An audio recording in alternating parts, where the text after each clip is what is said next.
If it ain't, we got problems. I'm still dizzy Oh, from my trip forward from the '90s. So, oh yeah, dude. I wish I had that where I could show people. I yeah. mean, you look like an episode of Mario Brothers for a minute there. Well, maybe I'm just in Minecraft mode. Yeah, that's about it. What up, everybody? Jack. I see Jack's made it. Let's see who all here. Sharon's here. Norbert. EB. Mark. Brian's here today. Uh, appreciate it, Jack. Yeah, Brandy requested that, and I've got the video putting it together. I was working on finishing it tonight or today, and I was going to try to get it out, but Klein took on a job that he was not equipped to do, and so for the past 2 or 3 hours, I have been bailing him out because he had a deadline, and it was a disaster. It was a disaster. But anyway, we got it fixed. We managed to get his job done and made the deadline for him. So my Wow, that's videos my videos like half edited now. So well, half edited is better than mine. I've got two that are half shot. Well, one that's mostly shot, one's half shot. So yeah, well, I'm trying it's to get been a some of week. this. I'm trying to get some of this stuff done and get it out of here because I'm sick of equipment stuff. I want to do some creative stuff. But anyway, we'll get that. I'll get that done soon, hopefully. You know, What's up, Mark? Super Duty. You know who I haven't seen with his excessively long name? Barbecue Bullets and Big Rigs. Haven't seen him yet. I'm gonna change. I'm gonna give him a nickname. Uh, yeah. Well, I don't know about mentoring. He did do. Now I will give him this. Well, we had to go up to the mill. He was wanting they wanting plaques, right? You know, like some nice laser engraved, but they wanted them kind of bare bones. You know, didn't want a bunch of metal. They wanted wood. They wanted it engraved, nice and black. You know, router work around the edges. You know, just like a kind of a thank you gifts. And so he shows up over here with a piece of 3/4 pine 1x10 that looked. You could have ate soup off of it. Like I tried to plane it, and I was like, Klein. First of all, it's pine. So wound up going up to the mill, digging through the scrap pile, and I found a sheet or a slab of magnolia that I cut 1.25 inches. And so we brought it down here, cut it up, squared it, milled it out, planed it, and wound up making 3 of those things. And I'd love to show y'all pictures, but I forgot to take any, and I don't know if I can show you pictures of them just yet. But they turned out great because magnolia, it burns really, really black, and it's a really good wood for engraving. And I think Klein may or may not have stole the rest of that slab when he left. mm, He had discussed it until I told him how much it cost. But yeah. oh well, welcome, American Eagle. Well, if you hadn't, I don't know if you found us through Steve or found us through me, but whichever way, we believe in cross pollinating here. So if you're coming from one, go to the other, hit that subscribe button. We both do similar content. Uh, Steve's loading up me a load of lumber, gonna bring it down here for me. He sent me a picture of that. Oh, yeah. Well, I mean, we can talk about that, but Man, see, I just can't believe y'all got black walnut everywhere up there, and down here it's like if you see a black walnut, there's 10 people already stopped and asked people about cutting it.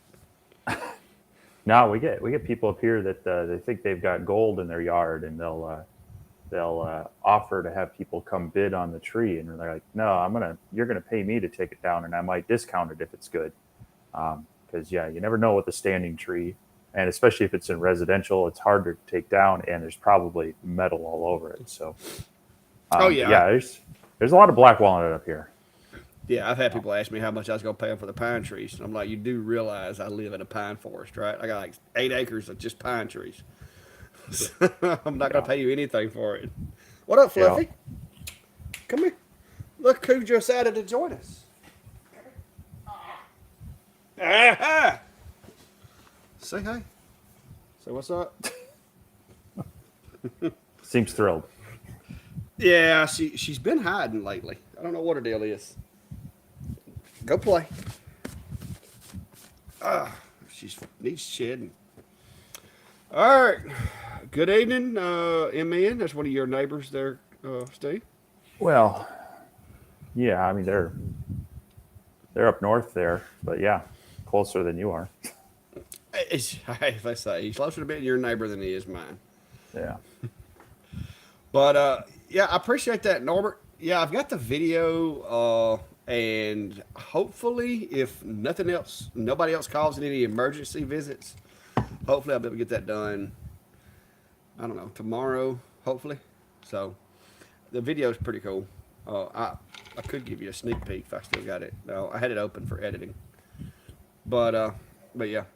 Well, Sharon, the back. Well, that's a slippery slope. I'm not sure if it's the back or if it's not. And believe it or not, one of you guys is the one that mentioned it.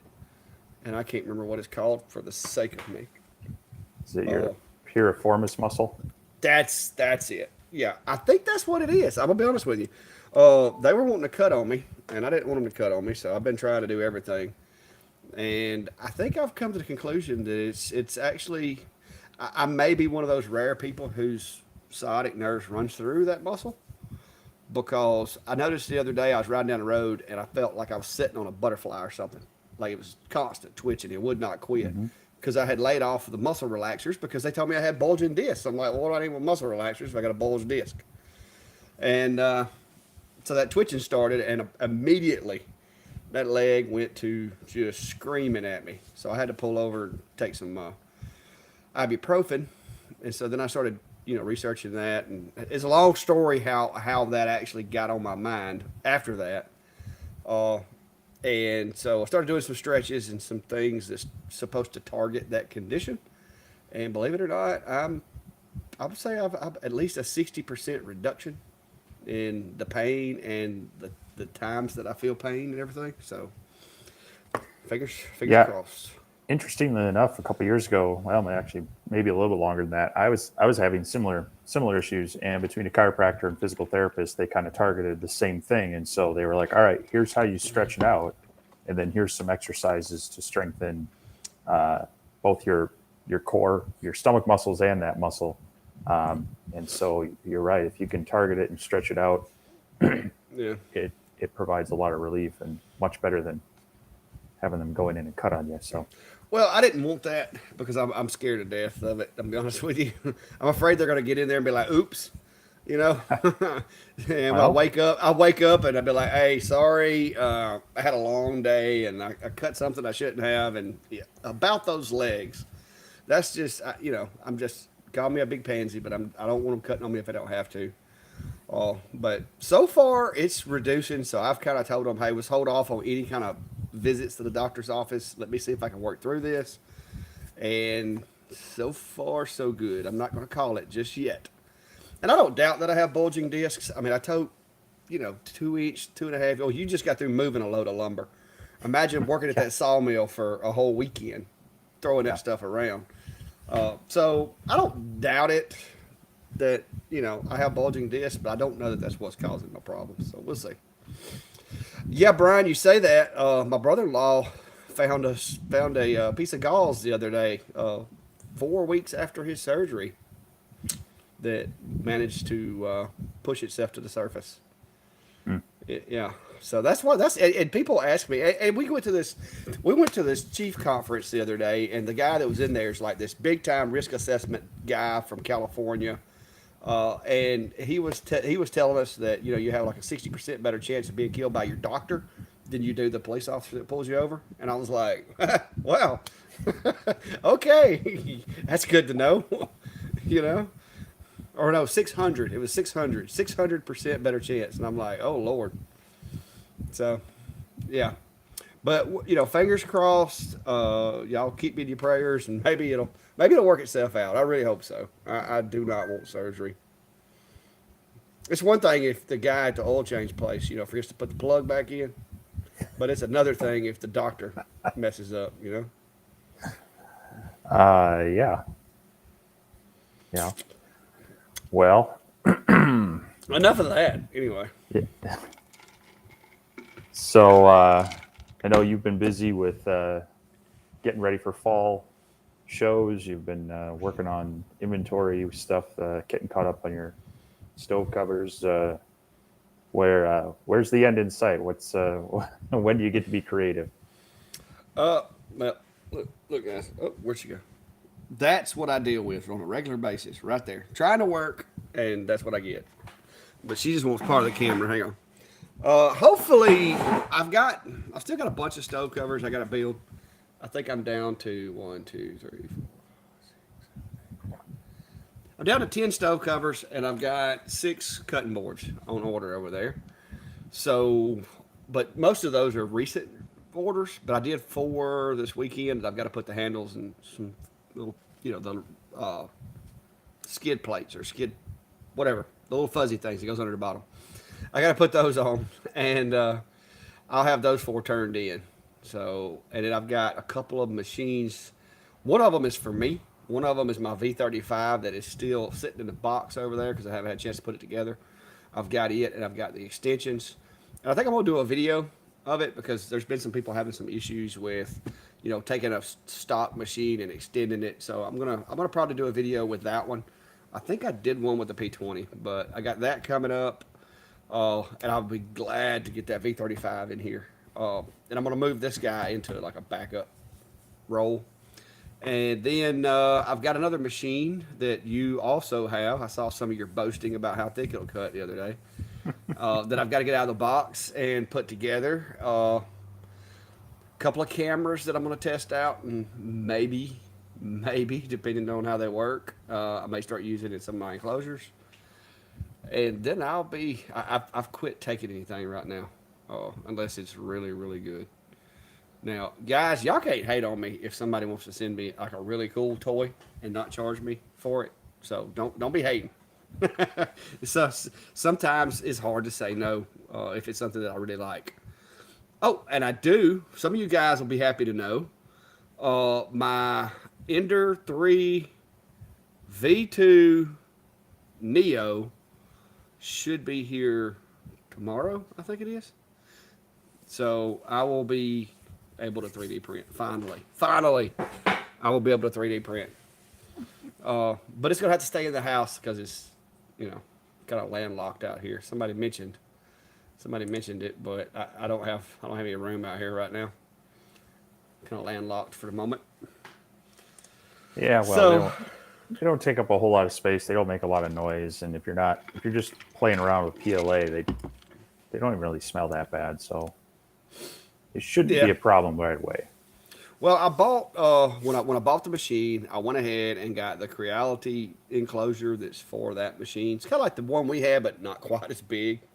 Yeah. I got the Creality enclosure, and I got the 2 rolls of PLA. I got black and white, and I'm sure it probably comes with a little bit of material, but I went ahead and ordered me black and white, and that's what I'm going to start out with because everything I've read said that in the beginning stages that's the best medium to learn with, and then once I get good at that, I might try other materials, but for now PLA will do.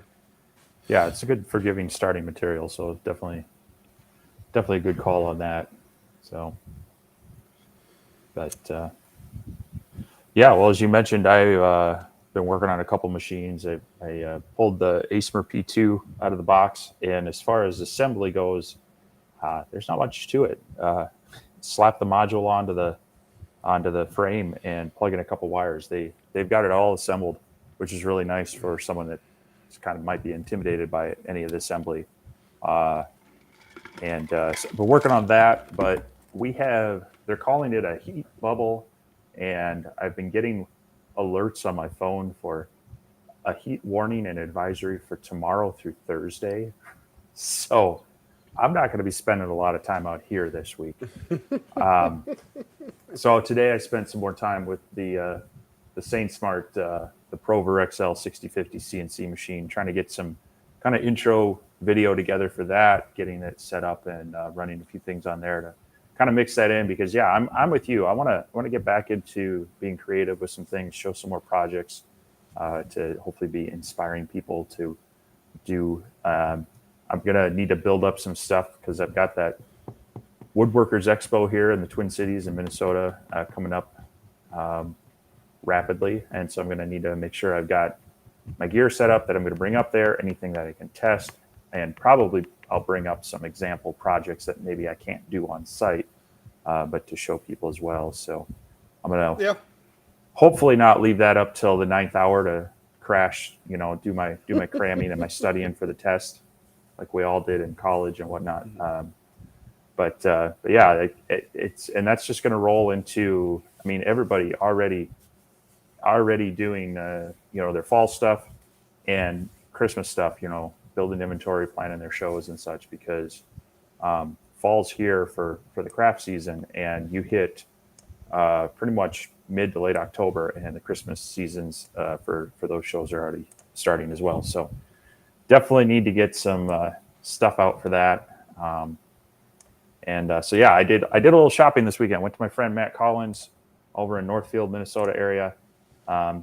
He had a variety of stuff, and so I picked up some Western red cedar, some hard maple, some butternut, a slab of elm, and a smaller walnut slab because you can't go there without grabbing at least one piece of walnut. And brought that back for a few planned projects, some stuff that my wife and I have been talking about, and also just some material for throwing at the machines and such. So.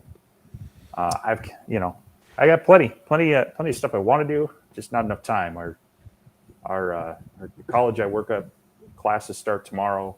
Faculty were here last week, and so it's August is always a busy month for me, and I just kind of like hold on and get my way through it. So Yeah, well, that's kind of the way it is here with me right now. Like I said, I got a little backed up. Had to take a trip, and so hopefully it won't be long. I can get some of this stuff caught up. But yeah, uh, I don't know what PLA stands for either. There, Jeff. It's some kind of plant-based plastic. I'll tell you that. That's all I know about it. Steve can probably tell you what it is. What's the PLA stand for? what does PL now He said you're he looked it up, but it's saying it's People's Liberation Army, which is not correct. poly polylactic acid. Mark beat you to it. It's based on plants, from what I read. So they said it's like non-toxic, and the fumes don't bother you. It Right. isn't the most rugged material for printing stuff, but just to do like little figurines and just to get the hang of designing and being able to print it, I think it'll be a good material. Kind of like I use my 1/8 inch material sometimes to test burns because it's cheaper. And then once I get that to where I'm comfortable with it, then I can move into the other materials.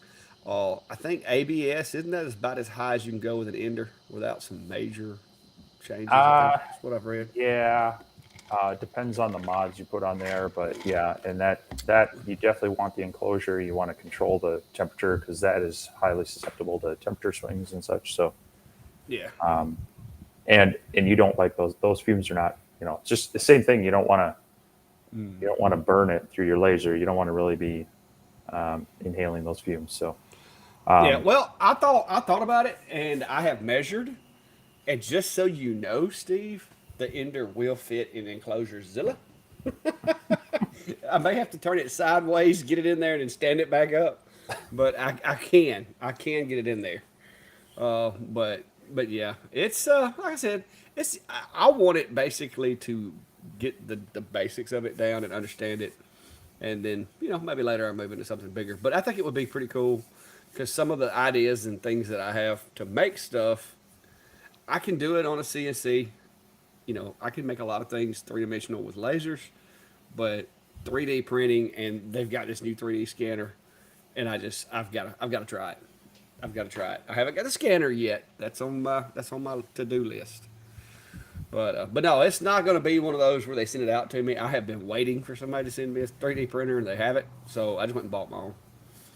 So, but yeah. Oh, there's a question. Finally, a question. We can quit rambling. That's how it works, guys. All right, Steve, take it. I'd have to go back and look at some of my test grids. Um, yeah, it's 10 to 20 was not necessarily double the speed and the cutting there. Um, 20 to 33,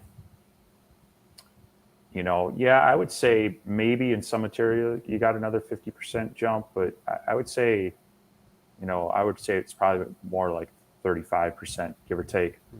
It just there seems to be slightly diminishing returns because the spot size is getting bigger, and so that power is spread out over more material, so it doesn't necessarily have the same direct cutting power as it would if it was a tighter beam. Now, that being said, some of the latest lasers that we've seen uh, have kind of still brought that focus point back down. And so, like the algo laser, I felt had still a pretty tight beam, but they were throwing that 20 watts at it, and it was cutting better than a lot of the other 20 watts I have seen. So, it's hard to just say 20-watt diode is the same across the board. It really there's a number of variables to that. But there is a power increase, but I would say that the curve kind of starts flattening out as you start getting up there in the higher power modules. Yeah, because you gotta figure if you've got 10 watts, and I'm gonna use some crazy numbers just to make it make sense. If you've got 10 watts and you've got a quarter-inch area that's hitting, and then you've got 20 watts, but it's hitting a half-inch area, then technically, as far as the surface contact goes, you're not. But the way that they're doing them is they've been keeping the spot size the same for the most part. But now some of these companies, I agree with you. Algo, I think they push their spot size back down a little bit compared to some of the other 30 watt, 20 watt machines. But there is a definite noticeable difference when you have a 30 watt with a really fine spot and a 30 watt with a not as fine spot. You can see the difference in the cut, and you've pointed this out before too. Some companies use a rectangular spot. Some companies use a square spot. Where it'll be like 0.08 by 0.10 or whatever. So the square spots in my opinion, tend to do a little bit better job of cutting because they cut like you've shown before. The x and the y axis, the kerf is the same, and therefore all that power is still hitting that small of an area, and it seems to do a little bit better job.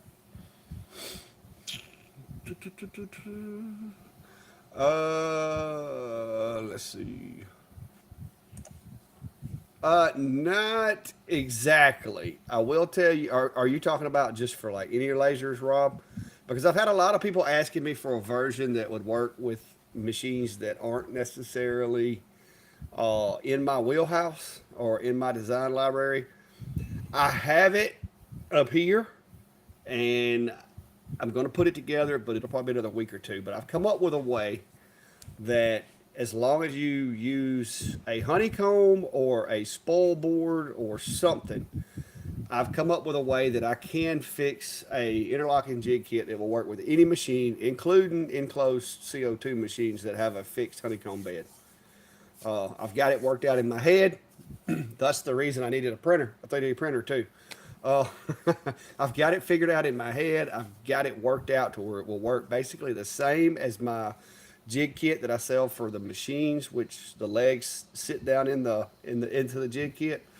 But I've got a design. I've got it figured out, and I'm just toying around with it. Going to do some fine tuning because there's some people out there that have asked me, "Hey, I've got this machine. Could I use your kit?" And I can't make it unless I have hands on the machine. But I have figured out a way to do it to where pretty much instead of trying to fit it to a machine, it's going to work a little bit differently. So, but there's going to be a little trial and error. But y'all will know when I get it built. But it'll probably be a week or two because I'm waiting on my 3D printer to get here and get proficient with it, and also I'm backed up right now. Larry, I missed the first part of your question or something. Uh, and Larry, if you're asking about the Comgrow large enclosure or honeycomb, I don't know. If you're asking about the honeycomb, it's still here. It's right there. That's the Comgrow, their biggest one that they make. Uh, I still run it because so far I haven't found one that's bigger. There's the second part of the question. Oh, wait a minute. Hang on. No, I don't think the one we had didn't have a fan or anything built in it. But, It has a, one of it's them got a did. 4-inch port that you can put on either side. And then I don't know. I mean, I don't know if he's asking if you hooked up their smoke, their smoke extractor, their little thing Oh, to it. But no, that's way too small for that big enclosure. yeah, I didn't. I did not try that thing. I don't even. You might could get an adapter, but it's only got like that's it behind me back there. It's only got like a 2-inch hose on it. Hmm. Brian. Yeah, I hadn't got it to where I can see my messages right now, Brian. Sorry. But yeah, Rob, that is the goal, is to have it to where other people can use it. It's going to require a little more end user input possibly, but I think it's doable. I'm just working on getting the bugs worked out of it. So before you bounce off this one, we should answer it. Um, as far as 20-watt diodes, a sweet spot between engraving and cutting. Uh, I guess in my experience, uh, if it's a decent laser and you're just working on things like wood and MDF, uh, I don't know that you're going to see a huge difference between 10, 20, and 30 watt. As far as price, I think 20 watt is the sweet spot as far as getting best bang for your buck and the features. Um, but unless you go all the way down to the smaller 5-watt diodes with that point 0.6, 0.5, zero point 0.6 beam, or you get into the Galvo style lasers like the Com Marker or the X-Tool F1, um, I personally, in the stuff I've done, I haven't seen a big enough difference to worry about it. Now, can you tell the difference? Sure, you can get some high quality photos and see a slight difference. If you're doing it for customers, are they really going to notice the difference too much? I don't think so, unless you are really high end and you're taking a lot of time and you have that customer base. I don't think your average customer is going to notice it. Um, so, but that being said, I'm not seeing a huge increase in spot size from 20 to 30, even 40. I think there's a bigger jump from 5 to 10 and maybe a slight one from 10 to 20, depending. But like we mentioned with the algo laser and a few others, I think they're getting that collimating lens kind of tuned where it's bringing it back down and keeping it around that 0.1 millimeter size. And that's pretty good resolution. Yeah, yeah, I would agree with you on that. If your medium is going to be primarily porous materials like wood, MDF, things like that, you're not likely to notice between a 10 and a 30 watt. You're not likely to notice it as long as you adjust your LPI to suit, the size of your graphic or whatever. But I mean, of course, you're never going to get the spot size of like the com marker. I mean, you're not going to get it down that low. But if you're primarily focused on wood materials, I agree. 20 watts kind of the workhorse, I guess you could say, because it's economically, like you said, it's the cheaper version. 20 is more than capable of cutting most hobby grade woods, whether it's 1/8 inch, 1/4 inch. I mean, you can, if you got time on your hands, you can cut 1/2 inch successfully. Now it's not going to be pretty, but it'll do it. But yeah, 20 is kind of, if somebody came to me and said, "Hey, I'm going to get into laser engraving. Where do I need to start?" I would point them into the 20 class right now because the machines are affordable enough that you can get a machine that is great for just hobby level stuff, And the prices of some of these machines between Longer and Two Trees and Comgrow and some of these companies, I mean, the price is really affordable as compared to what me and you paid for an X Tool D1 back in the day. I mean, they're Right. cheaper. You know, I paid my X Tool D1. I paid $800 for it, and it was a 10 watt with no bells and whistles, no limit switches, no nothing. Now for $800, you can get a beast of a machine that has limit switches, automatic air assist. I mean, so yeah, I think the 20 would be the sweet spot right now for somebody getting into it. If you're not trying to do like production level stuff, if you are trying to do production level stuff, then maybe you need to get two or three 20s. You know, that's what I do. I'm running a 30 and a 20 right now, which I will say I have been leaning heavy on this 30 for these ornaments and stuff I've been cutting out because it is a little faster. I mean, I'm actually getting about 2 millimeters a second faster out of the Longer 30 watt than I am the Acer P20. I run 6 millimeters a second on the Acer and 8 millimeters a second on the Longer, and I'm getting clean drops consistently on this 4.5 millimeter plywood. So I am enjoying the added power because it's a lot faster when I'm prototyping stuff. Because sometimes you have to burn it and it just doesn't look right, and then you do it again and again and again. So, but yeah, 20's a good number right now. Uh, well, Chris, not exactly, but I don't want to reveal my idea right now. Somebody go snag it from me. But I've got something that's going to work for multiple machines. When it gets dirty. It's good. Yeah, it's hard to put a, you know, there's not necessarily odometers on these things, because with a car they tell you so many miles or so many months, but even that it's going to depend on your use and such. So that's really what it comes down to. But it's also going to depend on what you're burning and your air evacuation system. I've been thinking about this a lot because I'm going to be building a new enclosure to fit some of these larger lasers and the extended rails that I have for at least the IKEA. I want to have a bigger enclosure, and I really want this design now to pull more downward so that that smoke doesn't, kind of curl back up and get into that fan. I think the more you can keep that smoke away from going back up through that module, uh, the longer you can run it without having as much buildup in the inside. Some of the rules of thumb I've heard people throw around in some manufacturers has been like after 8 hours of use, you should give it a good cleaning inside and out. But when it's coming to cover lenses, I've had to clean it after one job sometime because down there it's getting these. One of my biggest complaints about these diode lasers is how close that laser optic needs to be to the material. That focal length is just so short, and that's one of the bigger advantages of a CO2 is you can actually adjust the focal length of the laser with different lenses.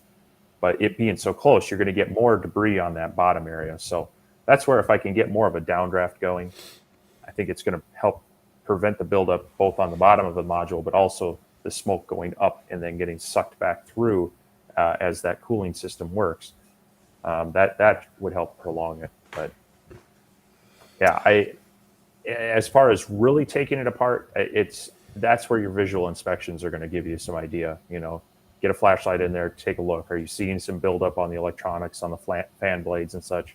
It's definitely time to clean it out. Yeah. Oh, I agree with you. It's time to me is not as important to when you clean it as what have you been cutting. Like I said, there's some woods like pine. You will have pine tar on the end of your air assist nozzle. I do about four of my stove covers, the burrs, which is about a 12 to 14 each circular design. After about four of them, I have to take the nozzle cone off and clean it because it will literally have black, like, Yeah. it's basically vaporized sap stuck to the end of the nozzle. But then I can turn around and I can cut some of my 4.5 and I can cut that stuff all day and not have any problems.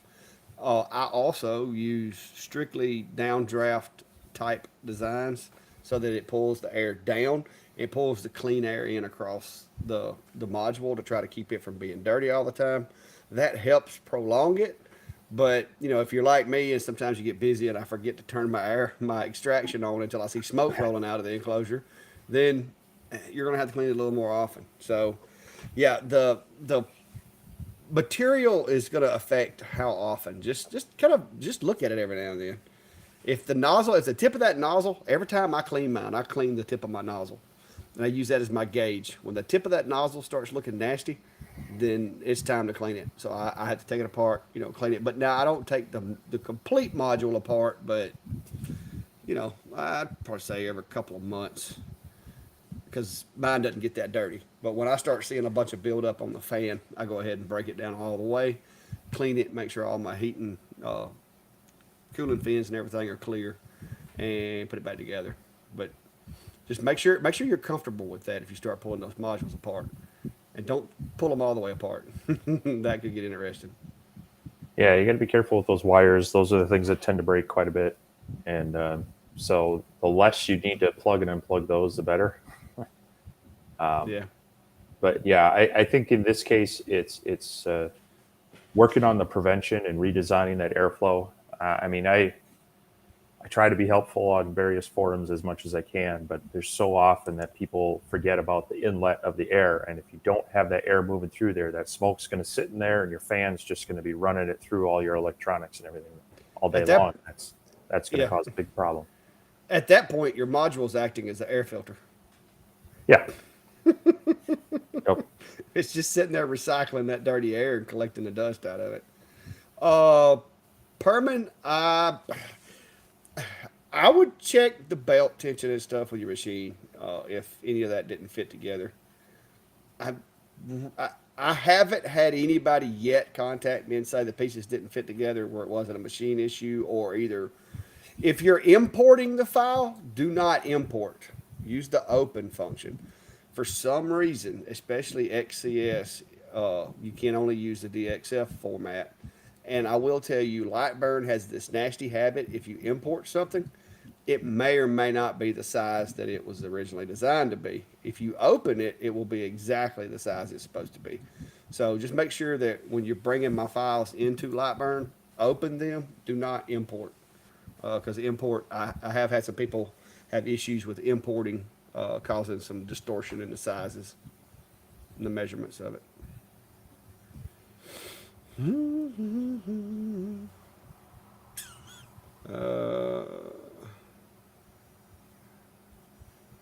Have you burned a lot of red cedar in your lasers? Yes. That's one of my favorite go-tos. So, No, I mean, cedar burns great. Now it does have a little bit of sap, but it's not as bad as pine. No, it's nowhere near as bad as pine. It burns really black, so if you're doing engraving, once you run the LPI up a little bit, you don't have to worry about backfilling or anything like that. I mean, it burns really black.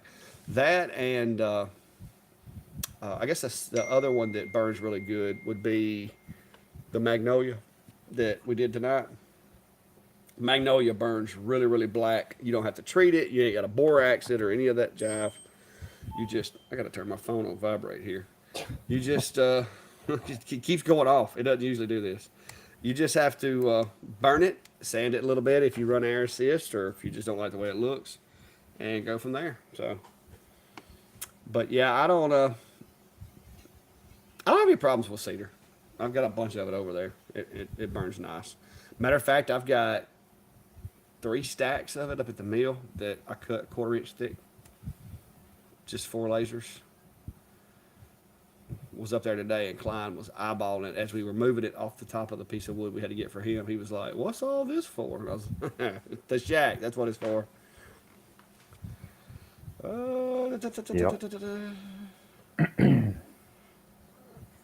There's your.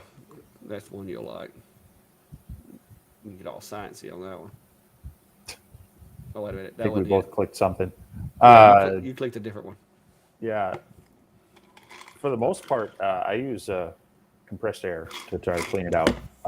If there's a lot of buildup on the fan blades itself, I might take a Q-tip dipped in some, alcohol and clean them off. But generally, taking that out, holding the fan still, and dusting off does most. And then the same thing with electronics.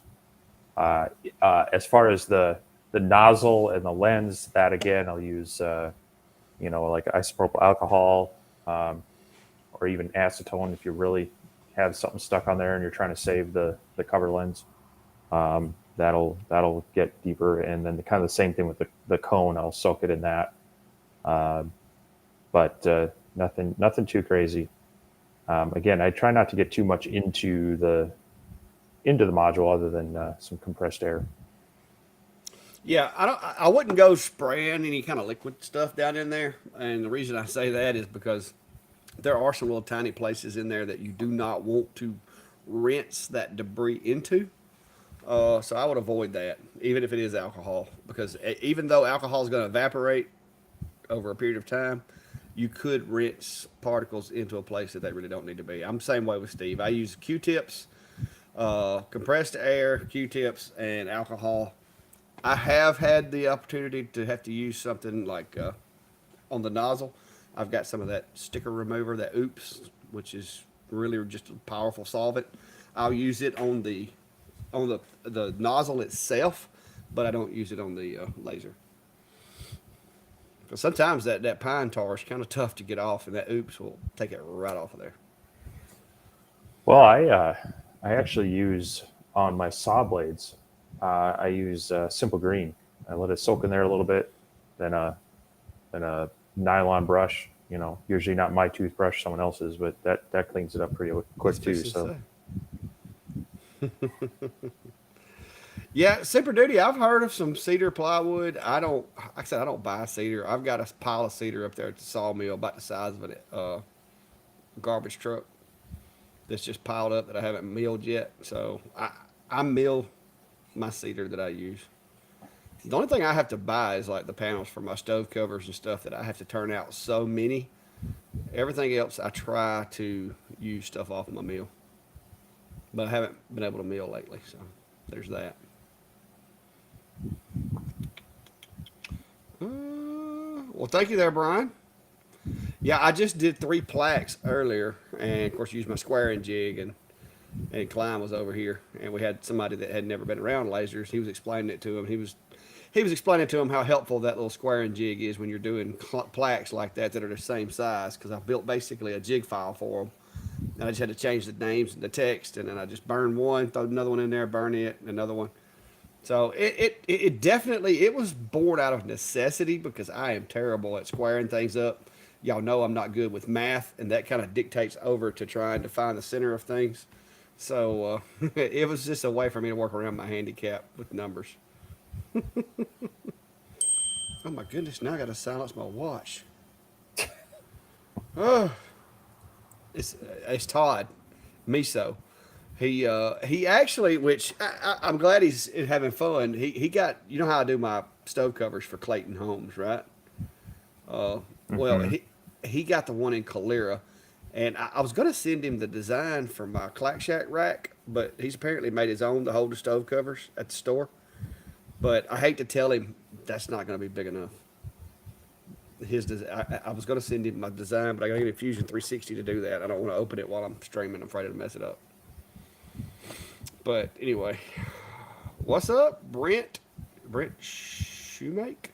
I know some shoemakers. So yeah, Josh, I really try to avoid adding anything to there. You can get electronics cleaner, which is like a super fast evaporating alcohol.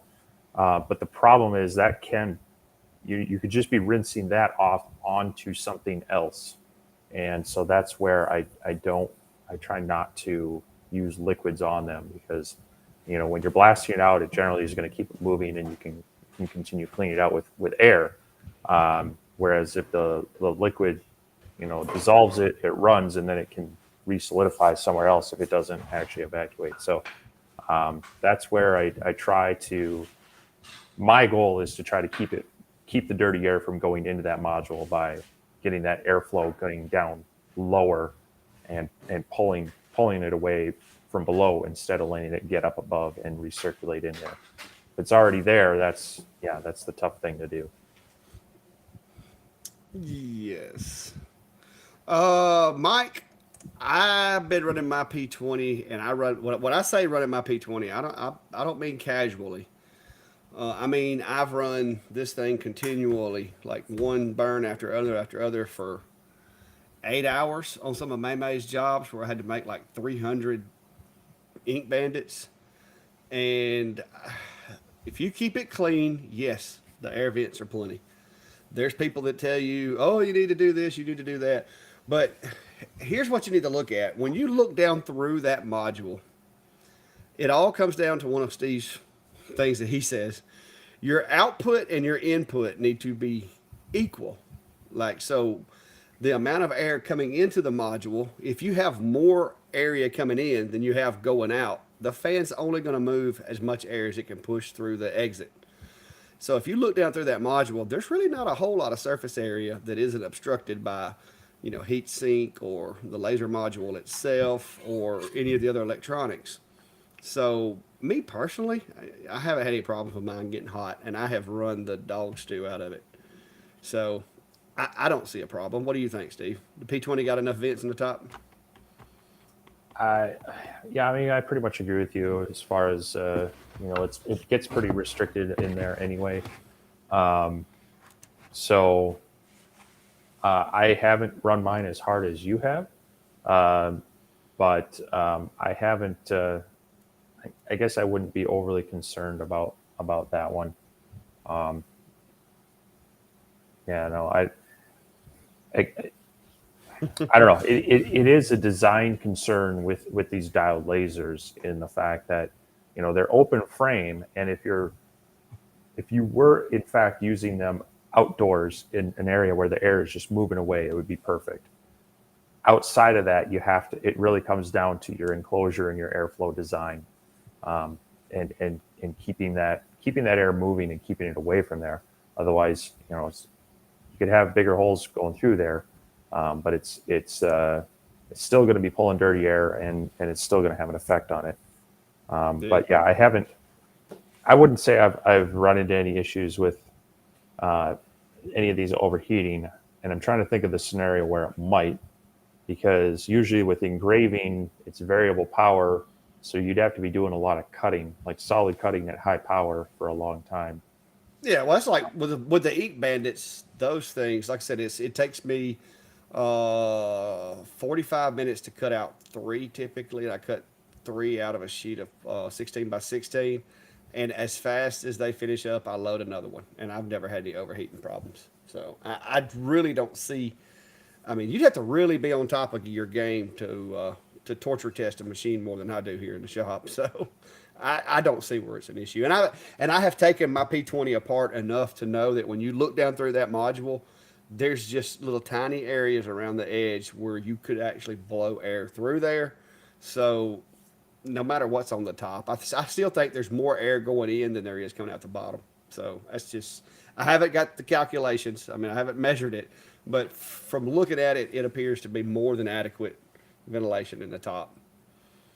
So, because no matter how much ventilation you add, you still can't pull air through the top of that fan motor because it sits right in the middle. And it's maybe what, like an inch the motor is? So, I'd have to look at. Hey Dave, thanks for stopping by. I appreciate it. And hello there. Dave does a lot of CNC content, and if you're interested, he's I know building I've watched some of his videos. He actually, I think he's the one that has the video on that guy on the 4040. I believe he does, yeah. The 4040, yeah. He's doing a cool build on I think it's a square drop camper, not a teardrop, but a square back.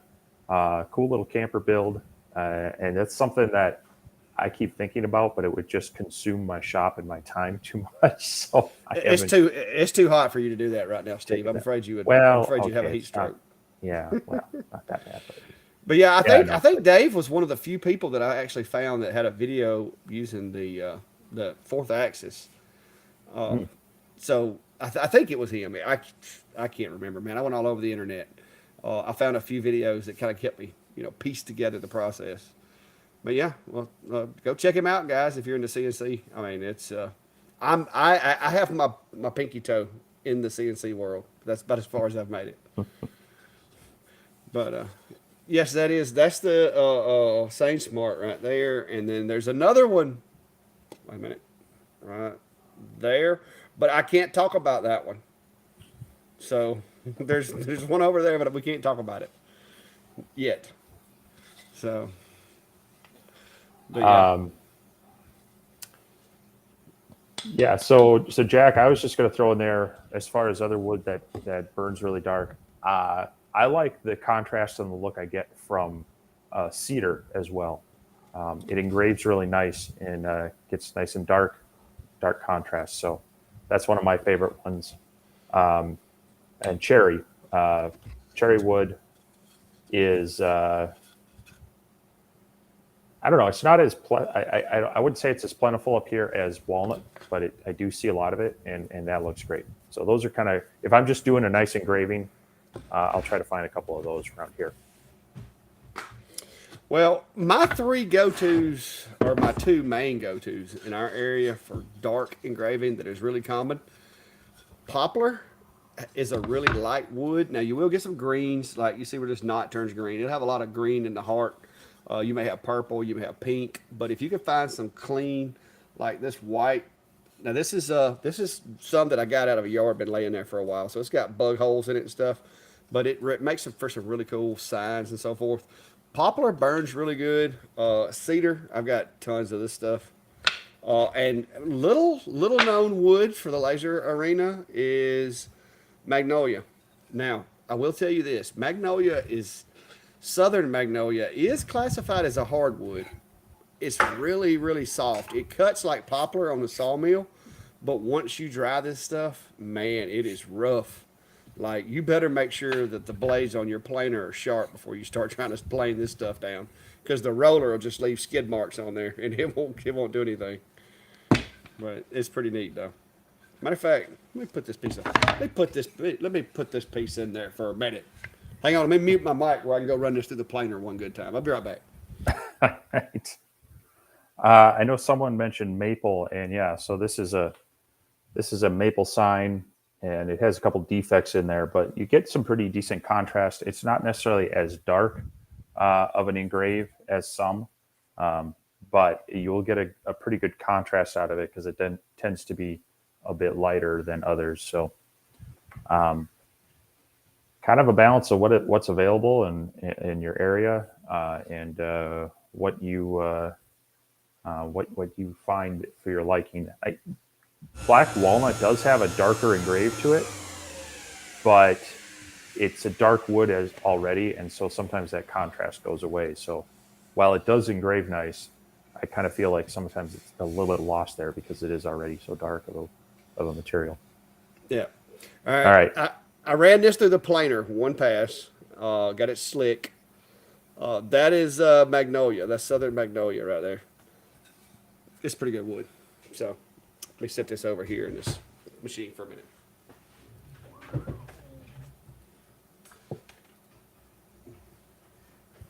Carry on. I'm having to adjust focus.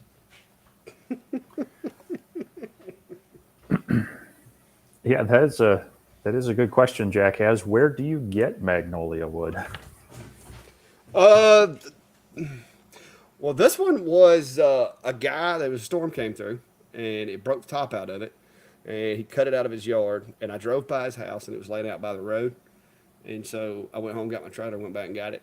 And then he told me he had two more he was going to cut, so I wound up going back and getting them. So, and then I mill it on my sawmill. It's actually it's expensive if you have to buy it, but that is the benefit of having your own sawmill and the ability to go pick up logs. That's where I get most of all of this wood like this that you see here, this poplar. This was a guy was clearing a spot to build a house. I got some of this.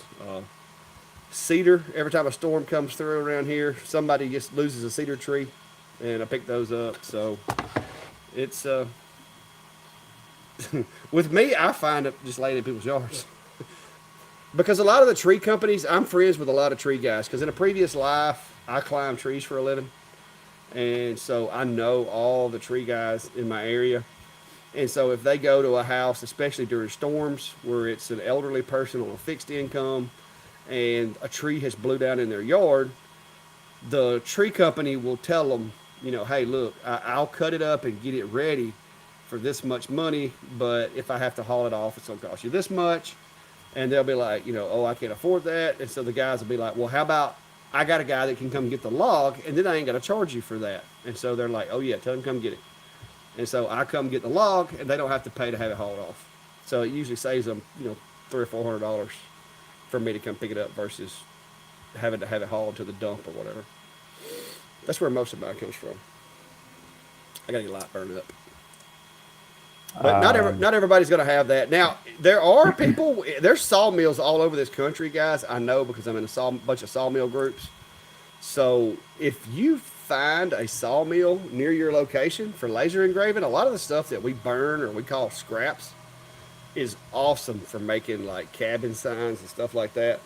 I have people that come over here and like dig through my scrap pile, stuff that I didn't really want, and they fall in love with pieces of wood. So talk to people and try to find out where the sawmill nearest you is, as far as like a hobby mill like what I have, because they can be a really good resource.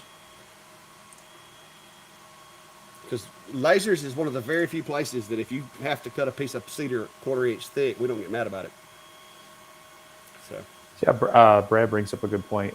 Woodcraft and/or most rocklers, they're woodworking stores. They tend to keep a supply of both domestics and some exotics on hand, and depending if they work with some local sawyers, they may be able to pull some in as well. And so that's definitely a place to go. You're probably going to pay a premium for it. yes, you will. So I know there's another place. I mean, here in Minnesota, and more specifically up in the Twin Cities, there's a few places. One of them is called Discount Lumber. They're in the South Side. They kind of take some of the offcuts and also some of the other wood out of a larger mill operation, and they have more of a retail place for that, as well as other hardwood dealers in the area, Seawicks. And then, of course, if you're looking for mail order, I'd have to look, but Ooch's Hardwood out of Wisconsin is a good source for a lot of various woods. So if you don't have the option to find someone local, those are some of the places you might want to look at. Is if you have a rockler or a woodcraft near you, that's a good option. Otherwise, look up for hardwood dealers or cabinet maker suppliers in your area. They might be able to help you out at obviously a little higher price than dealing directly with a sawyer, but it takes a little digging.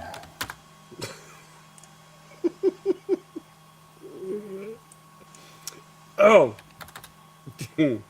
oh my goodness! All right, there we go. All right, we'll be back with that in a minute. But that's a piece of the magnolia right there. So Sharon's asking, does 2-pass engraving darken the engrave, or doesn't it work that way? What are your thoughts? You're better off just to pull yourself up about a millimeter out of focus to try to get it darker. The thing to remember about a laser, how many of y'all have went inside your enclosure and noticed that there's this layer of really fine dust everywhere? Reason being is if you have your laser perfectly focused when you're engraving, it basically just destroys the material. It doesn't necessarily burn it. But what happens if your laser's out of focus? It burns, but it won't cut. So if you, I gotta turn some exhaust on. I'm starting to get magnolia fumes over here. But if you raise a millimeter, if you will raise your laser up a millimeter, and if you're wanting to get it dark, play with the LPI, you will find, like I'm running this burn here at 200 LPI. I'm running 110 millimeters a second, 100% power. And you can see how dark it is now. Now I do have the air assist on, but I like running air assist because sometimes it makes it burn deeper and smoother because it blows that dust and stuff out of the hole. But you'll find that you get more bang for your buck raising your focus and playing with the LPI than you do trying to run two passes. That's my experience. Yeah, I would agree with that. Now, if you want to try to get a little more even engraved, you can play around with the crosshatch feature where it's going to engrave one direction then up and down, and that can sometimes take away some of the lines you'll get, especially along grain lines and such. It's not necessarily perfect for a done deal, but that can help smooth out the engraving a bit. And then if you want them to pop, another thing you can do is you can add a sublayer in there to have it do the engrave, but then set it to do a line around the outside just to kind of give that edge just a little bit of definition. You can do it. You don't need to add a second, you don't need to copy it and create a second layer. You just do a sublayer on the same one. So do the fill mode and then do the line mode around the outside, and that can add just a little definition, especially when you're doing some fine text and stuff. So. That putting the fine line around your engrave, if you're planning on paint backfilling it, that little fine line will also help keep some of the bleed through from the wood fibers from bleeding back into the main design. That's, especially if you make it a good solid thick line or deep line. Because what happens is when you're painting, if you touch the end of that wood, it'll like wick through it. But if you make a cut across there and cut that fiber, that kind of stops that in its tracks. So it makes it a little cleaner, a little easier to backfill the paint. I think we're about done. Yeah, we're almost done over there. So, yeah, I got cameras everywhere, guys. Go to, but no Magnolia. Ooch? What is Ooch? Ooch Hardwoods. They're a dealer out of Wisconsin that does a lot of mail order. Brent, I've got a video coming out about some of my stuff, but if you're not already thinking about what you're going to sell for Christmas, that you need to be doing that.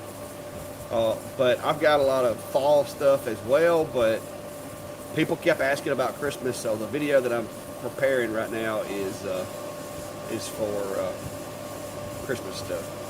Did I run that on crosshatch? So I did run that on crosshatch. My quick 2 cents for fall type things, September through November, little lanterns. You put like a little tea light LED in them, has a cutout. You can make like the pumpkin style for Halloween as like jack-o'-lantern type stuff, and then that can kind of roll into Thanksgiving and Christmas styles. Just swap out your panels with, there you go. So those kind of decorations go really well, and the LED lighting thing with the tea light candles, they're really cheap to include and add a lot of bit to that. So you'll see a lot of people both in CNC and CNC routers and lasers making those around this time, and depending on your area, you can get very busy doing that. Yeah, those I did with 4040 CNC. Just playing around. I was in here doing other stuff, and I'm like, while I'm at it, I'm gonna throw a file in the CNC and let it run.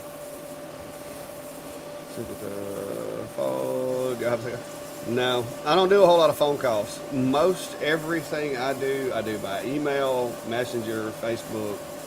I don't do a whole lot of my stuff by phone. I'm usually making too much noise to be talking on the phone. How about you, Steve? So I've done this in the past. Phone is about my last. If you're calling me, man, it's either an emergency or you don't know me, because that's about the last way I want to be reached most times. But one thing you can do is if you want to have that option and keep it separate, go to Google Voice, sign up for a phone number, and you can actually tie that to an app on your computer or on your phone, or you can get an IP to analog converter that it'll ring. That's a good way to kind of dip your toe into that one and have a separate line without a huge expense. So, and you can still use it on your same phone, but they'll just come through that app instead of your other one. So, but yeah, I don't promote my phone too much, just because it's so much easier to reach me other ways. So Yes, I concur. Uh, yeah, some of y'all may have saw the video I did where I built this little guy. It's actually not that little. Brandy wanted it kind of big, so it's let's see, it's about 7.5 inches from tip to tip. It's not big enough for Steve to use to go to work on, but somebody told me that Steve may need this file so he could make one to, you well, know. I mean, could I like just make two of them? I could strap them to my boots, and You probably need to it'd be use some like, bigger. You probably use some stronger material. This is made out of 4.5 millimeter.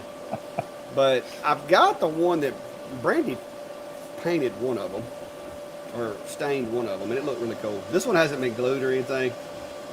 I had a request for one of these, one of my local customers, as soon as I posted the picture. So I just went ahead and so put it out for her.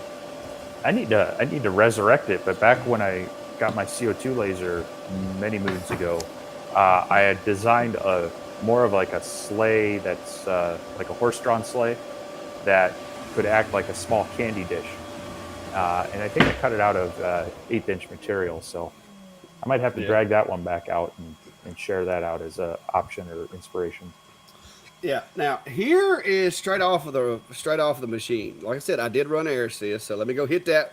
Let me go hit that with some sandpaper and go hit it with the air right quick. I'm gonna mute my mic so y'all ain't gotta listen to it.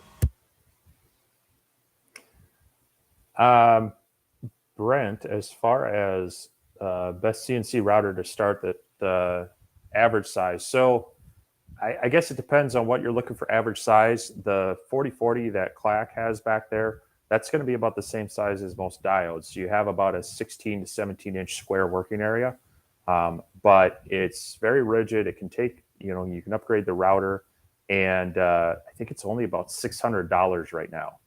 And so for a good starter CNC, it's hard to go wrong with that one. I wouldn't go much smaller than that. Now, if you want something a little bit bigger, the price starts jumping up pretty quick. I'm going to have a video up pretty soon on the bigger brother to that. It's their 6050 Pro VR, and so it's got linear rails, it's got lead screws, it's got closed loop stepper motors that are seriously overkill. But the price goes from like 600 up to about 1600. So there's a pretty big jump in that, and then above there you start getting into the 2500 or so, where you start getting into the 1finity size, and it's a very good machine. But now you've got, you're going to need about a 5 foot by 4 foot table uh, to work with that, and then you're getting into even some bigger projects. But for me right now, and Clack can speak a lot to it, is that 4040 is probably your best bang for the buck for kind of your home decor kind of size projects. And you're still muted. Hey, my bad. It's the 4040 is a very capable machine, but one thing that you forgot to tell him is save a little bit of money for the software because they love CNC software. Now, I will tell you this: I have learned that if you have Lightburn, easel is probably, if you're not planning on doing anything like with a rotary, because you can't work the rotary with easel. I did find that out. But if you're just doing flat stuff, uh, easel will do 3D files. It does SVGs, and I've got to where I designed in Lightburn. But the only difference is when you're designing in Lightburn, you have to take into account, okay, for this cut, which size bit am I going to use? And you have to space it appropriately, or either you have to make sure when you bring it into easel to tell it to either go outside or inside the tool path or directly on the tool path. It's easiest, in my opinion, if you know you're going to be using an 1/8 inch bit, just to account for that and space it accordingly and tell it to run on the tool path. But sometimes if you forget, you can always, if it's an outside cut, tell it to run outside the tool path.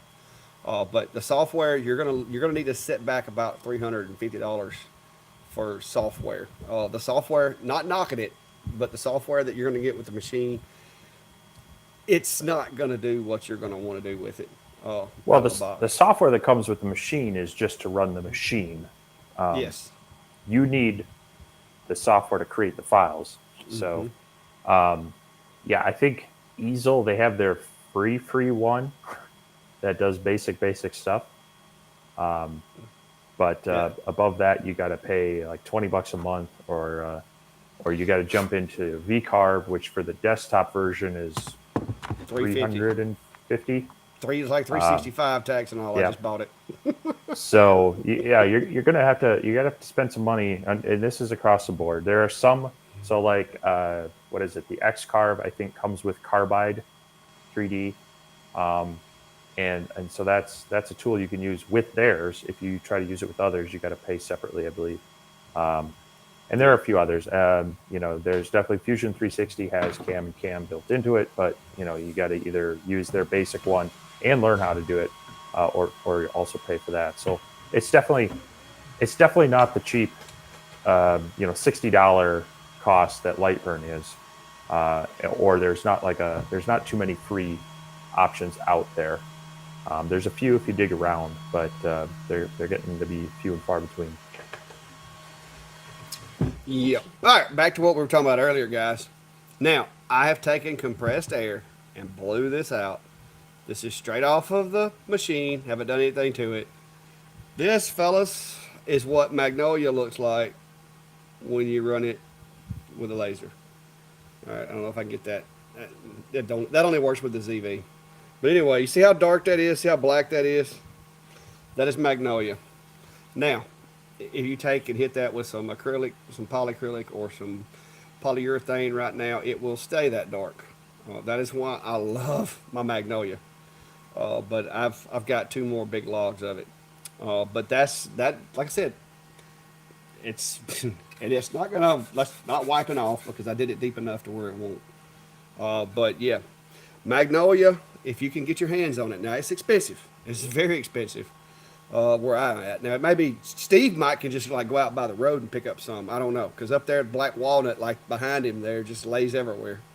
But where I live, Magnolia is they're very common, but people don't really cut them down unless something bad happens to them. But the wood has this gray and white finish to it, and like I said, all I did was run this through the planer. I didn't even sand this. I hit it with a sander when I brought it out of the laser, just to get any of the overburn off of it. But yeah, and that was let's see what my settings were here. I'll show you on Lightburn.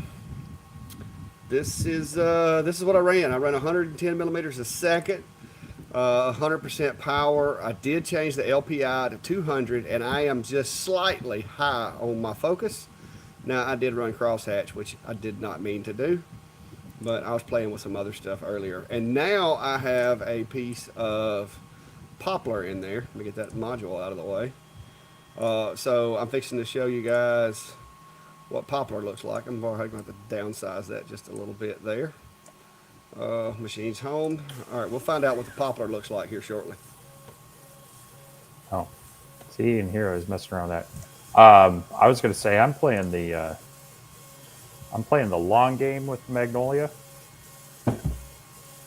We planted one about I don't know 10 years ago, and its trunk's maybe about 6 to 8 inches now. So I figure in about another 30 years I'll be good. Yeah, I mean, I don't know that you're gonna. I don't know that you're gonna make it by the next live. But probably not.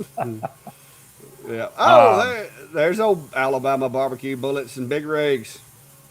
I think I'm just gonna start calling him North Alabama. Anthony's got a question up there. I don't want to overlook his question. We got to start talking about other stuff. Is it still working? Does it still function, or does it like cut out on you? I've got a P35, but it's still in the box, so I'm assuming it works the same as the P20. And my power button on my P20 stays eliminated; it does not go off.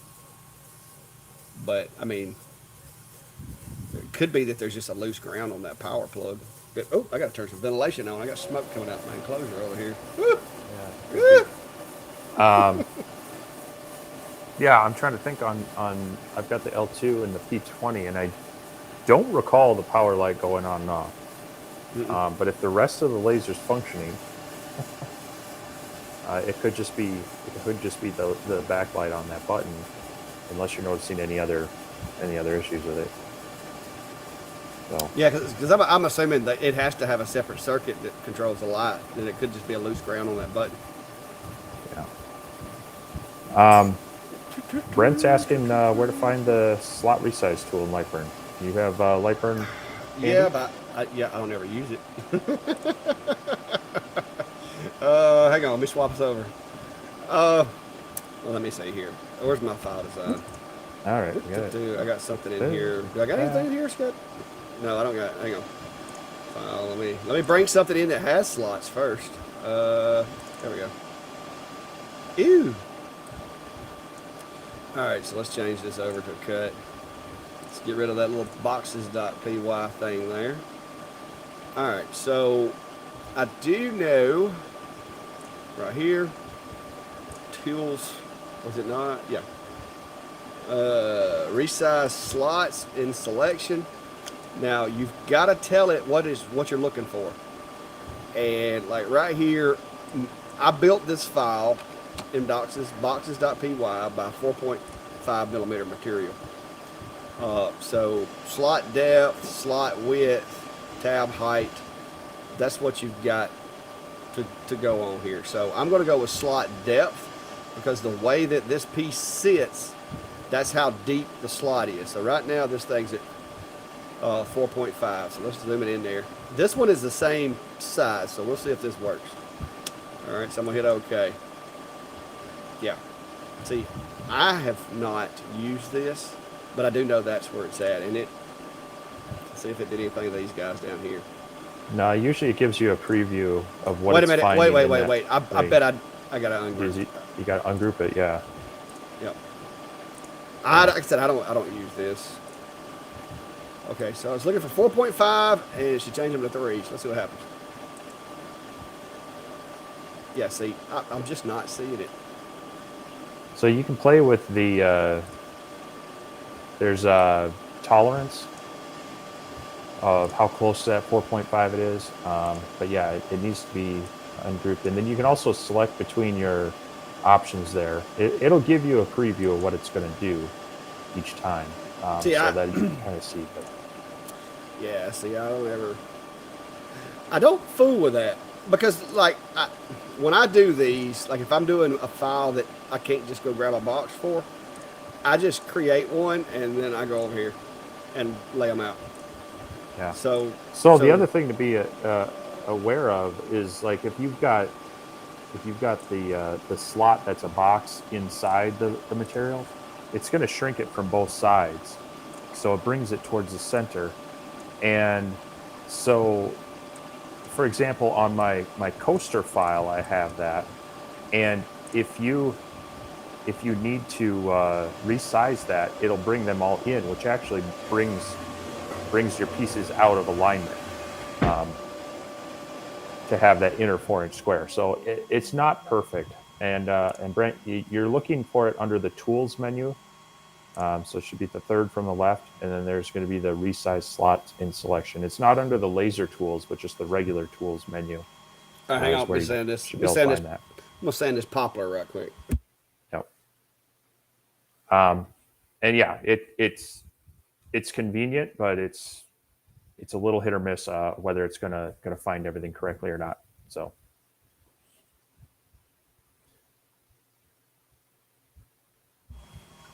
Unmuted it that time. Sorry, Brian. We'll fix that for you. All right. This is Poplar, guys. Poplar is probably, if I were going to tell you to go out and try to find some wood that's affordable, easy to find, and burns really good, Poplar would be number one. Because most of the time, Poplar is going to be like this beige or white color. And look how dark that is. And I just blew that out with compressed air, 120 psi. And that's what's left in there. So, but keep in mind, like I said, I'm running my LPI at about 200 on this particular burn. And I'm running a little bit slower than what you would normally run. I'm running about 110 on a 30 watt. And I just hit it with a sander to get the excess off because it does blow a little bit of it out. But that's how dark that is. All right. Now, I've got a piece of cedar here too for show and tell. I'll let burn. Well, it's kind of rough cedar, so y'all, it hadn't been sanded, but we'll do it. Let me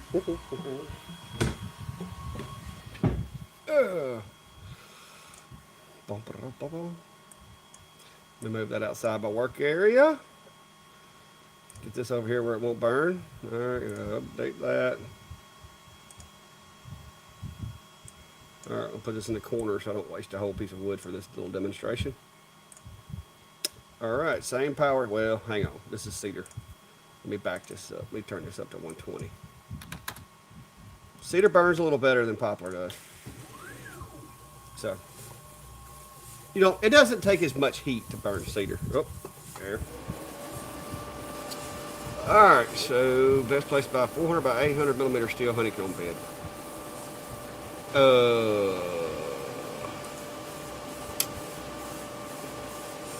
The only two that I've ever had any dealings with is the Nivel that I have in my enclosure, and what was the other brand? Something cool that Klein bought. Well,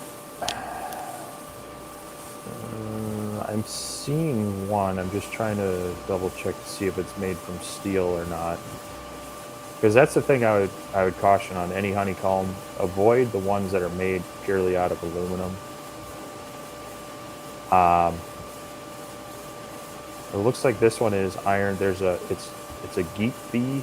Right now it's $149 with a $10 coupon on Amazon, and it's the 19.68 by 37. So that's roughly $950 by 500. Yep. So if you're in the U.S. and you got Amazon Prime, that's probably the best price I've seen for one right now. I'll go ahead and drop that down in the chat there for you to look at. Otherwise, yeah, both Clack and I have videos on the Nivel version of that. That one I think is about $199. Occasionally they've got deals on it for less. Right now it's $179 because they got a $20 coupon on it. But that one is a good bed. It's steel, so the magnets work on it. It's a little more durable. Yeah, I like the magnets, not because I use them to hold down material, but because I use them to hold my honeycomb down. Uh-oh, sound like that finished. It did finish. Well, they're just more durable. If you're using any of the push-in pins on the aluminum ones, they're so much easier to bend and flex. So.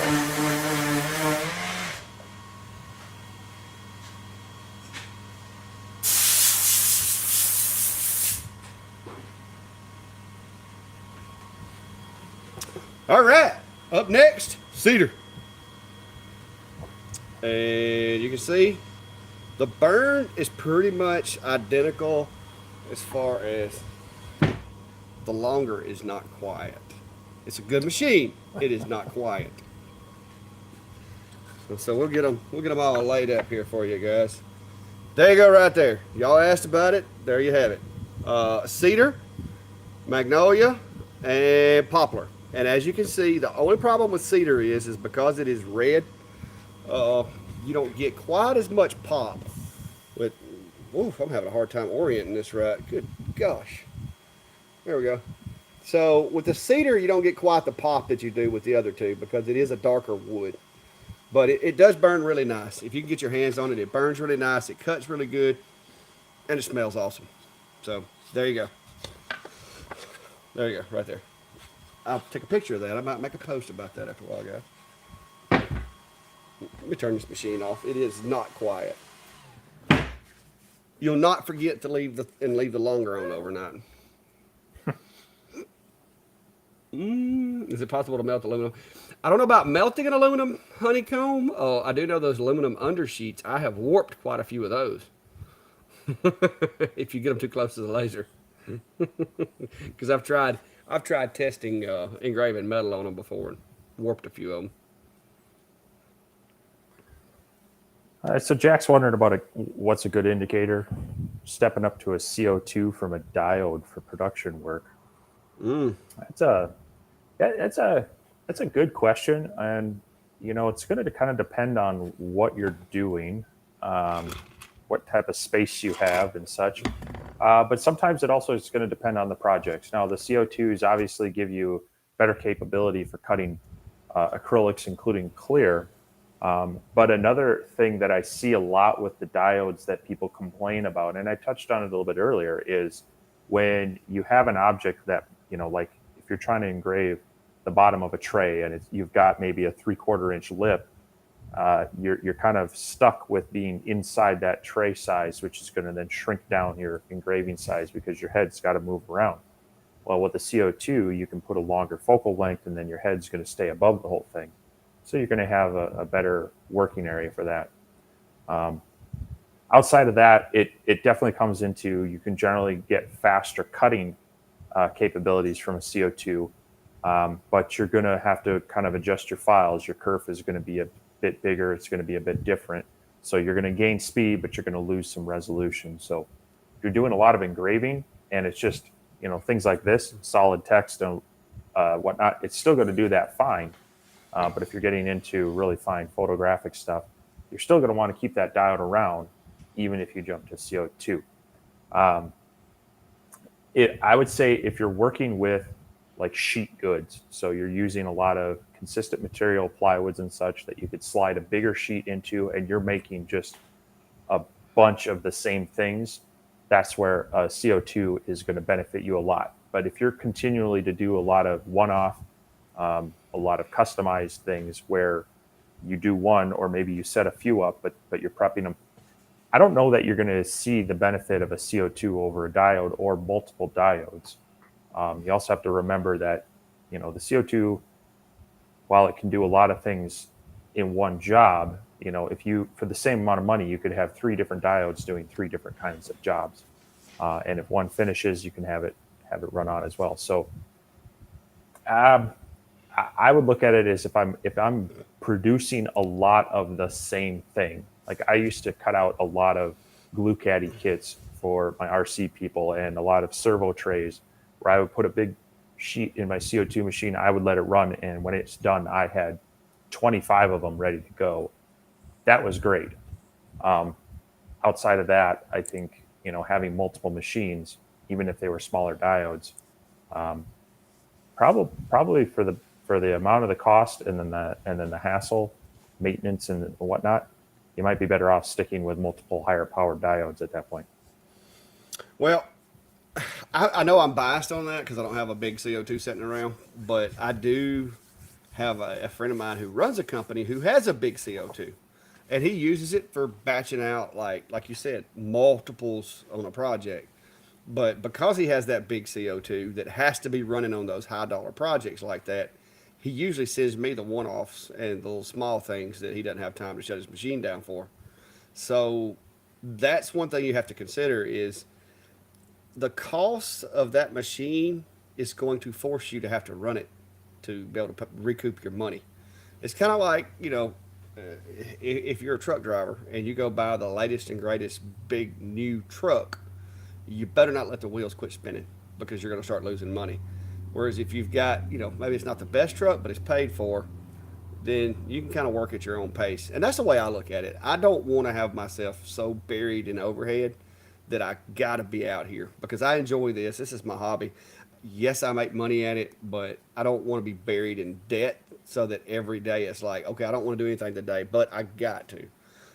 Now, I will say this with with my setup because like the other day I had 2 lasers running and had 2 CNCs running at the same time, and I'm over here cutting wood up for stove covers while they're working. You start figuring how much money per hour that's being made in this shop with just a one man operation. That's pretty good for not having a bunch of overhead. So those are all things that you got to figure out exactly what do you intend to do with the machine. If you're planning on doing custom like plaques for people, you're going to be doing 12 by 12 plaques, and you buy a machine that has a 50-inch work bed. You know, yeah, you'll probably get done with it quick, but that's a lot of real estate taken up by one tool if you don't have to have it. That's just my 2 cents. It's very specific of what your situation is and what you plan to do with the machine. Uh, Scooby, I have been working on a way to outfit my jig kit to work with other machines, working out a few bugs, but I have a viable plan, and hopefully within the next 2 weeks, I'll be doing a video about it and showing everybody how it works and where to get it. I'm actually going to have a couple of different options for attachment and the way to use it, but it'll basically allow you to use it with pretty much any machine on the market. But I'll be releasing that in the next couple of weeks. But it'll be my same kit that I'm using now, just re-engineered for a different approach.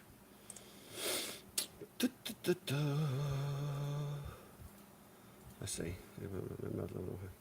Oh, I stopped on comments, and man, I have got backed up. Steve said he took 2 honeycombs and made one. You can do that. I mean, you can actually take little pieces of metal and put between 2 of them and use 2 of them, but you're going to have that one little section right in the middle where you don't technically have honeycomb unless you do take the end caps off of them and put them together that way. Yeah, I mean, just going back and looking at some of my numbers on my 60 watt CO2 cutting 3mm or 1/8" Baltic plywood, I was pushing that around 18 to 21 millimeters a second. Whereas, your typical 20 watt diode is probably, under 10 for sure, probably 6 to 8. So you're going to get, you do definitely see a speed increase, but that's only useful if you can, run a lot of things at once. So. Yes. Yeah, my average with the 20 watts so far is 6 to 10. Some of them will actually pull 10 millimeters a second out, but I don't know that I would do that like on jobs. On jobs, I usually like to drop it down a millimeter a second or 2 lower just to make sure I get a clean drop and don't have to go around it with an X-Acto knife or anything, because that's a pain. That really slows up your workflow when you're over there trying to play operation. So yeah, I mean, if you're working with smaller items, and you don't need the bigger work area, you get two diodes, and you're not worrying about a chiller. You're not worrying about mirror alignment, but you do lose a few functionality there of the acrylics being a big one, as well as that ability to change the depth of your focal point for cutting and engraving some kind of unique items. So. Yeah, Daniel, I think I saw pictures of that in the laser engraver group where you were putting that together. That's a lot of lasers in one machine, in one box. Ash. I don't even know we have ash around here. If we do, it's not really readily available. How about you, Steve? They are cutting it down and burning it up around here because we got the emerald ash borer that's come in the past few years. So I haven't. I mean, it's when I've had ash, I usually use that for things that are really sturdy. It makes great table legs. It makes good tool handles. Makes good workbench legs and such. So yeah, I tend to go with something that's a little more, maple and whatnot around here is a little easier to find. So if I'm cutting down my own out of some of this stuff, I usually save the ash for things that need to be bigger and sturdier. Yeah. Jeff, you must give away all your stuff, or just doing it because you love it. And if that's the case, that's cool. When I first bought my laser, it was just for me. I wasn't planning on making money with it.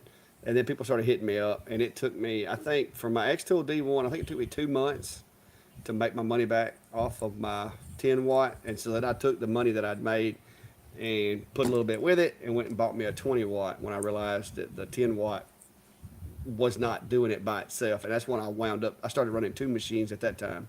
I used my 10 for engraving and my 20 for heavy cutting. And it's just spiraled out of control to this point. Sharon, go ahead. No, I was just going to say that's the beautiful thing about these diodes in the past few years is they've made having a laser as kind of just a hobbyist thing far more approachable. It's not as big as your CO2. They're less expensive as most CO2s. You can get them out of the way.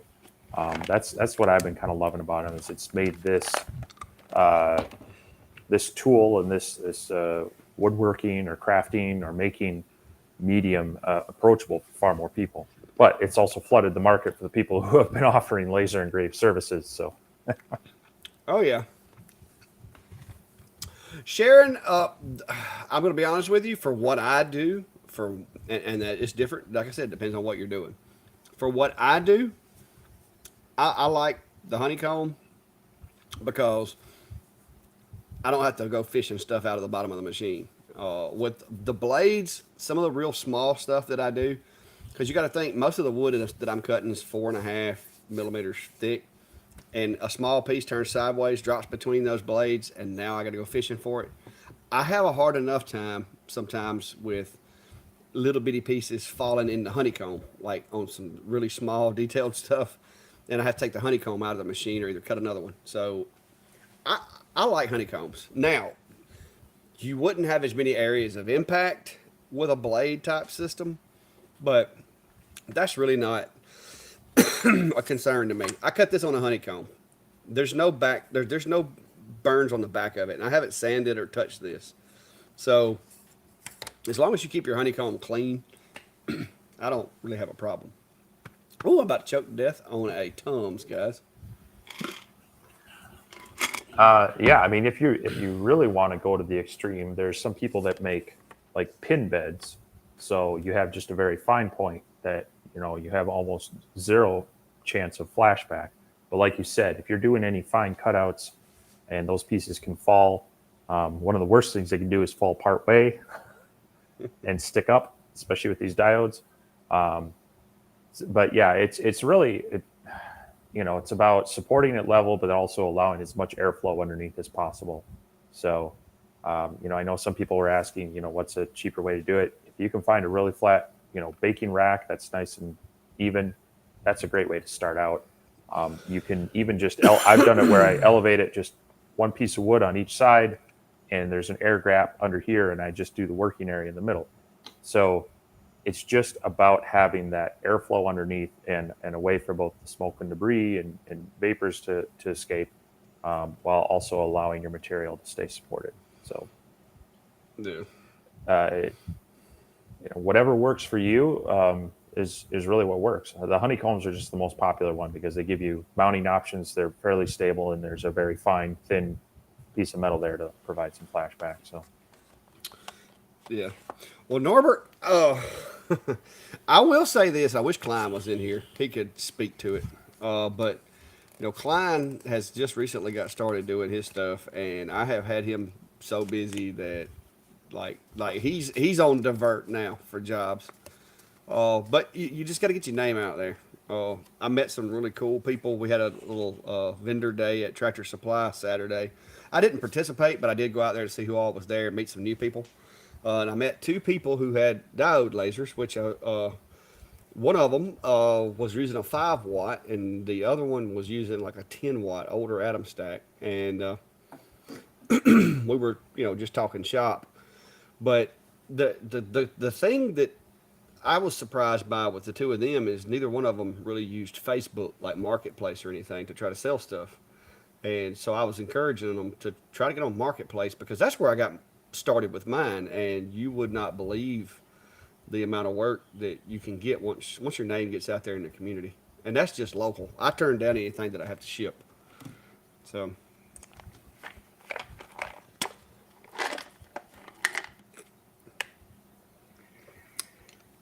now, if you want to get another machine, get another 20. In my opinion, if you can budget it.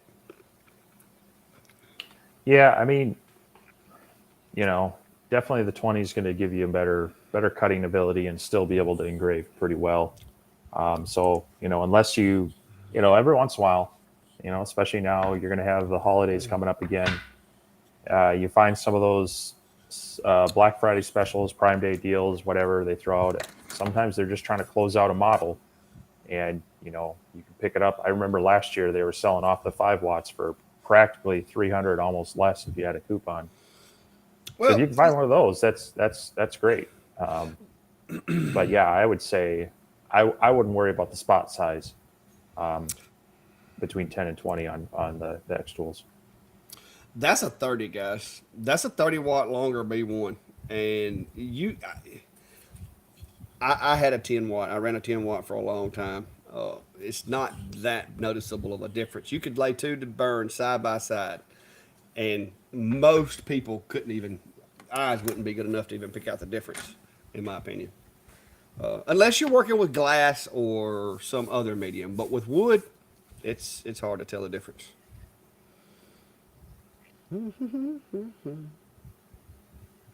Adam Stack P7 M30. Is that the? I had a P9 M40. I haven't. I don't guess I've had a P7 M30. Have you, Steve? Is that the tripod still? Uh, I have to search that. I have a small. Is that the 5 watt? Because I have a 5 watt P7. The little kind of cantilevered thing. I keep it around, and I've taken it out to I've hooked it up to a little battery unit, actually, this thing, and run it portably, just like engraving some outdoor things. Come on. Come here. Hold on. Oh, well, she decided she didn't want to come. I thought Callie was going to come sit with me for a minute. I think the Adam Stack P9 M40 that I had, I just donated it to our trade school the other day, so I don't have it here anymore.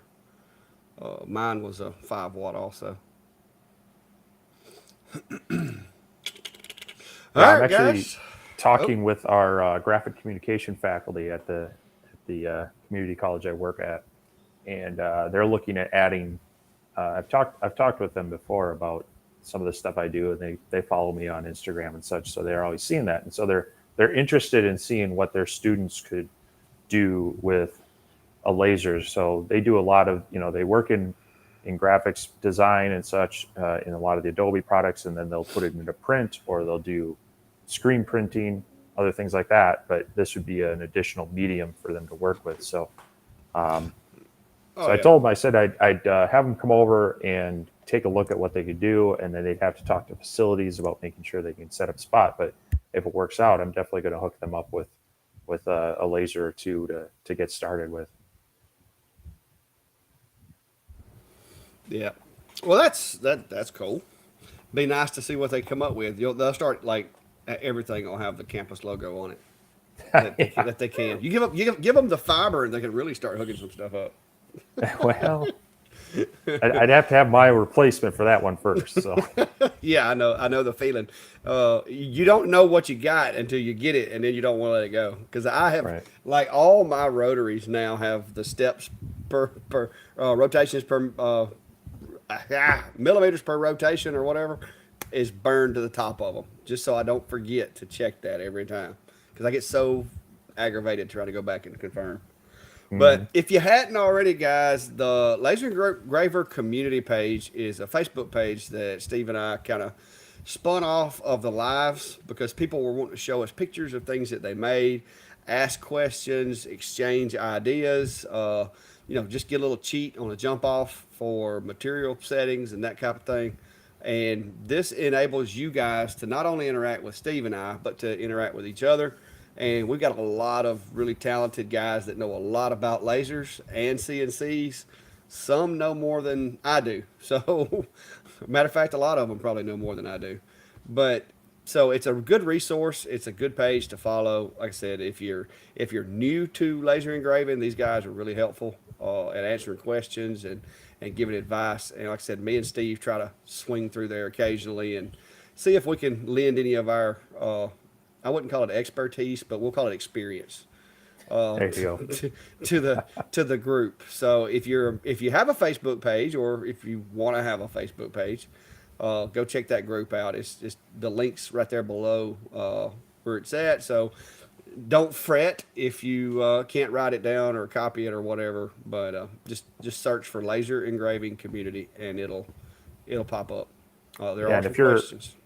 If you're watching from my stream, I have it actually linked down in the description already. You can just click on there, and that should take you right to it. So, I should start doing that. I know they should just all come over to mine and they can watch it there. And if That'd you be fine. That'd be have, fine. yeah, and if you haven't already, guys, if you're coming from my side of the house, and you hadn't already, go hit that button on Steve's side and help support Steve. We support each other through, some of our affiliations with some of these companies, as well as, Steve is my helpline if I've got a machine, because it's usually the way it works is we both get the same machine. But if Steve gets his put together before I do, I'm like, hey, anything I need to be watching for? Is there any problems that you noticed? Or if I have a problem with a machine and Steve doesn't, then that helps us to determine, okay, did I get a bad board, or did I get a bad part, or is this machine just garbage? If both of us have the same problem, that's when we're like, okay, maybe we need to back away from this one a little bit. But yeah. Yeah. Yeah, we always appreciate that. So definitely, if you're coming from my channel and this is the first time you're seeing Clack, go check him out and hit that subscribe button over there for sure. As far as running off of a portable power station, I actually am planning on taking mine out and testing this. Weather and time just hasn't been on my side right now. So what you want to look at is these portable power stations have kind of a watt hour rating. Some of the ones like that one I just showed you is about, I think, 350 to 400 watts.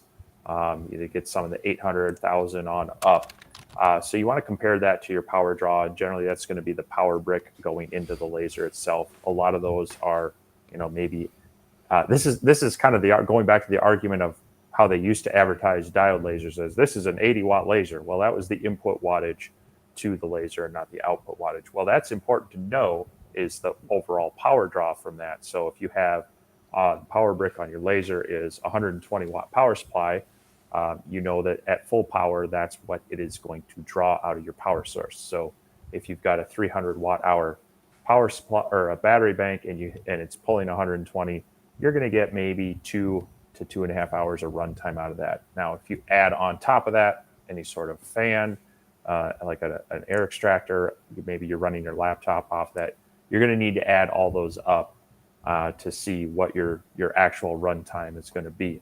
So, but most of these lasers, and this also flips over to the question of, hey, is my power bill going to go up really high by running a laser? Well, most of these things are like running a 75 watt light bulb. So if you've got an outdoor floodlight on your property or such, that's probably in that 60 to 100 watt range. And however much power that draws, that's what your laser is drawing at the time. So no, it's usually more of the, like in the CO2s, the chillers, those run higher power than the overall full machine.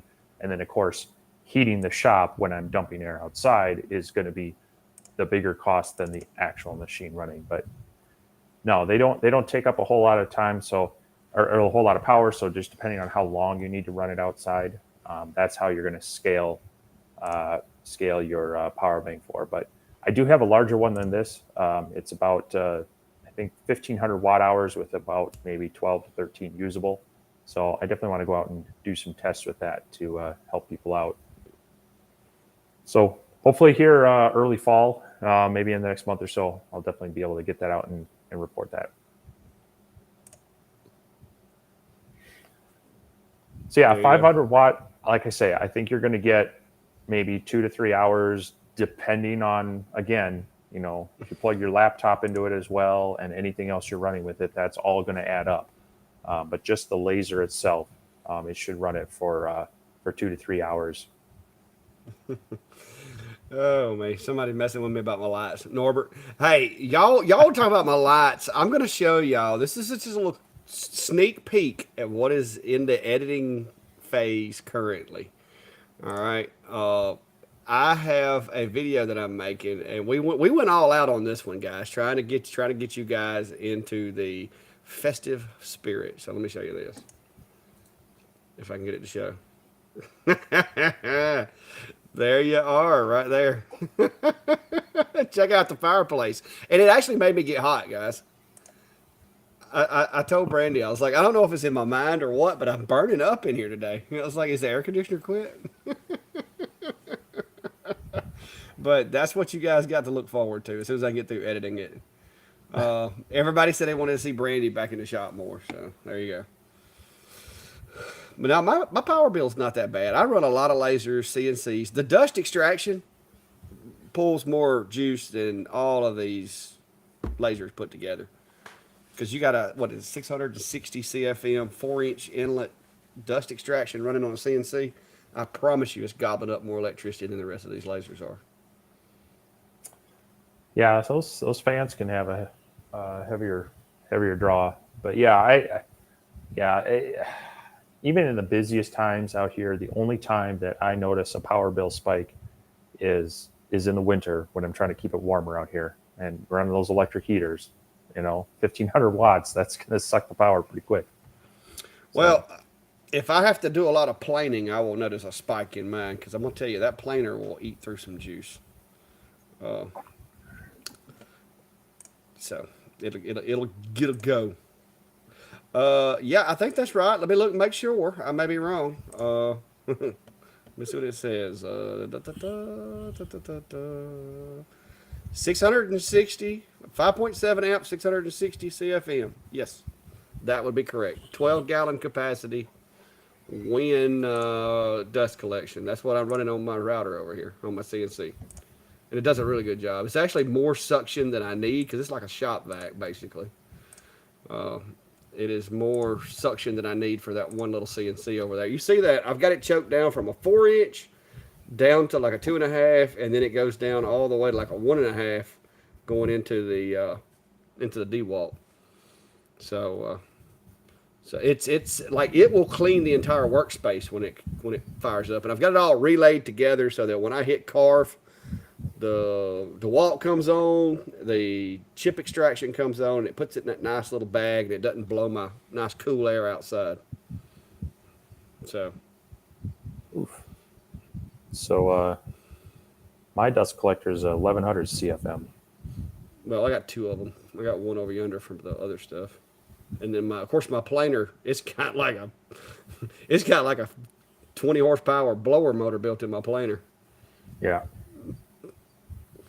But I just use it to get the bulk of the sawdust and the chips and throw it outside. That's all I get. Now, when I build my new clack shack, it'll probably be a 2-phase unit. Just throwing that out there. It'll probably run off 240.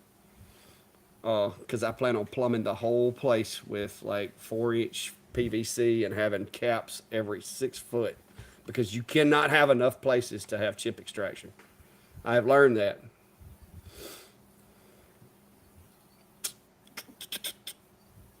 Yep. Is there a cat running around behind me? It's their bedtime. About 9 o'clock, they start coming in here going, "Hey, turn the lights out. It's time for us to go to bed."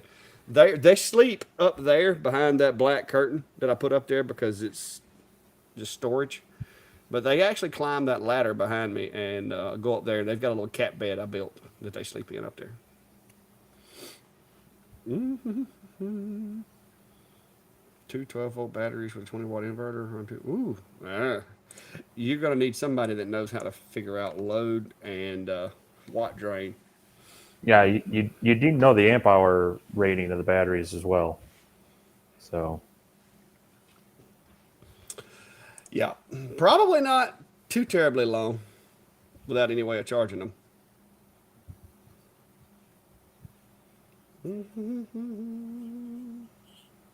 Yeah, Mark, that's the other thing that I will do. I will have air outlets periodically, which I do have that in this shop. I will say that. I've got every enclosure I've got is hooked to air, and I've got another air port over there on my little test table. And I've got one out back where I park the tractor and the lawnmowers. So I did do that, but I did not build fume extraction and chip extraction into this shop, and it's just not going to get it at this point. She showed up. I was wondering if she was hiding. Yeah, the fireplace made it hot in here, guys. There was crackling from the wood burning, and it just had that whole mental effect on me. It made me hot. All right, questions, concerns, comments, whatever. It's a minute, an hour and 54 minutes, which means we've almost overstayed our welcome, guys. And we don't want to overstay our welcome. And Steve is concentrating heavy on something over there. Math, it's hard. Oh, you trying to figure that? Yeah, no. See, you see, I ain't even pick up a calculator. It's way too much figuring. That's why I got a nephew that's actually an engineer, and I just call him up and go, hey, what do I need for this? And Daniel, don't make him go back to work. Oh, is you at work, Daniel? We won't tell nobody. Your secret is safe with us. Daniel looks familiar in that picture, but I can't. That's a little bitty picture. And it won't let me click to see his profile here. All right, Steve, you've got really quiet over there. Steve is vapor locked from all the math he's trying to do because right now, guys, he is trying to calculate the estimated workload, assuming that the machine is running at 100% capacity of a diode laser. And he is also at the same time trying to calculate what the two 12-volt batteries amp retention would be. The only problem that he's going to have figured out is it depends on whether it's a lead acid or whether it's a lithium battery, or because those things discharge at faster rates, guys. So this is really, with limited information, this is going to be really hard for him to calculate. But if anybody can do it, Steve is your man. He can figure it out. So what have you come up with, Steve? Oh, so helpful to have someone blabbering in your ear while you're doing that. Well, I can't let it be awkwardly quiet, Steve. I mean, it's just. Hang on, Where's my fireplace music at, or my fireplace at? I'll just put the fireplace on for him. See, that's what I was talking about, Brian. If it's lead acid, it's not gonna. You've only got like half your capacity. So I mean, if it's lithium ion, then there's that. I mean, there's a lot of variables in that scenario. Yes, Hey, there is. hey, do like I did. Just go buy yourself a Win 2,000-watt inverted generator with eco mode, and the thing idles, and you can set it between you, use it as a coffee table, and have a conversation. You can't hear it running as long as you're outside. And if you're inside, then I know what Steve's answer to that question is. What question's that? This one.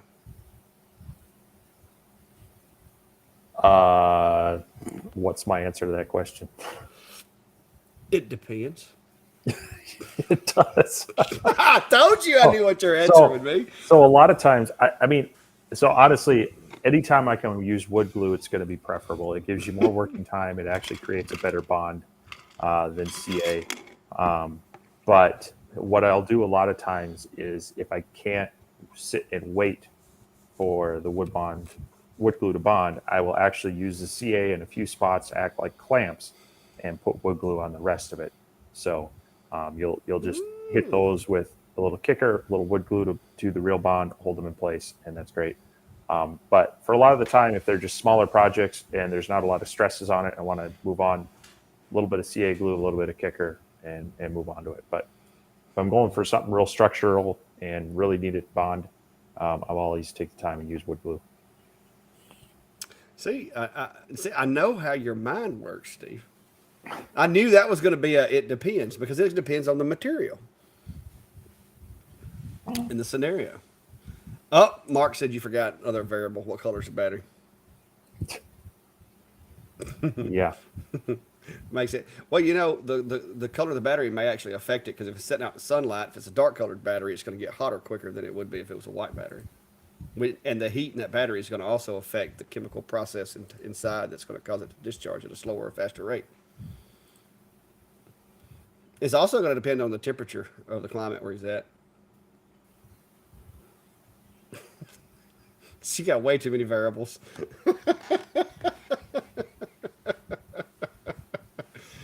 Yeah. What Mark said. Yeah. Yeah.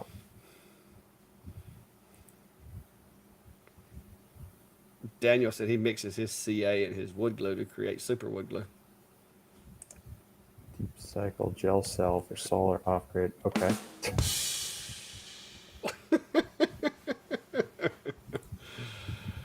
Oh, 100. Well, the good news is if it's a gel battery, that means it's not as susceptible to the cold weather. Uh, it's going to depend on your inverter a little bit, but I'm going to say if you've got 200 amp hours of gel cell batteries and you're just running the laser off that, you're going to be, you could probably get a good 10 hours of runtime, I would say conservatively on that. Whoa. Nice timing. Very nice. I'm sorry. I couldn't have it. Oh. Ooh. Oh. I've been saving that one. I knew there was going to be a time tonight when I could use it. But hey, I am proud of you though, bro. Because I mean,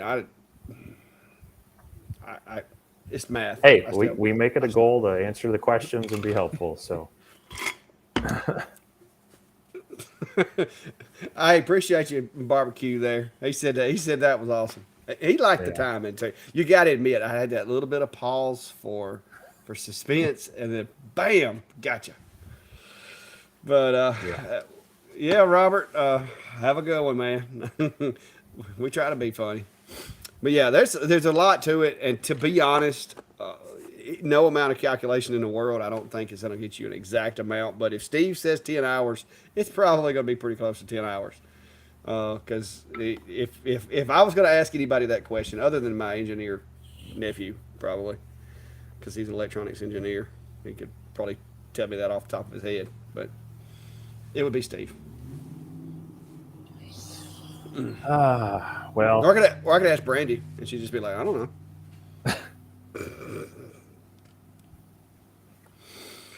All right, questions, comments, concerns, jokes about Steve. Yeah, I'd love to convert to all solar, but I don't think that's happening here. I don't own enough land to have enough solar panels to power the shop. well, they're making a lot of advancements in those cells and in the battery technology, so it's getting more feasible. But yeah, it's still, like my shop here, the roof lines are they don't face to the south. They're more like I've got a east facing one and a west facing one, so I've got just the worst possible alignment for roof to have solar on my shop here. Yeah. Yes, Lisa, there is actually both mine and Steve's channels. Both we have the video. Once the live ends, it just kind of goes into our playlist. I've got mine saved as a podcast, so if you don't mind missing looking at us, you can actually go while you're driving or on a long trip. Need something to keep you occupied, maybe a little humor. You can play that as a podcast also. So, but yeah, me and Steve both, you should be able to find us on either Facebook or YouTube. The only difference with the replay is that if you comment, we're not necessarily gonna see it live. Some folks get confused on that sometimes. But to see the live chat, you also have to be able to click on the live chat to view it. It's separate than the comments on the video.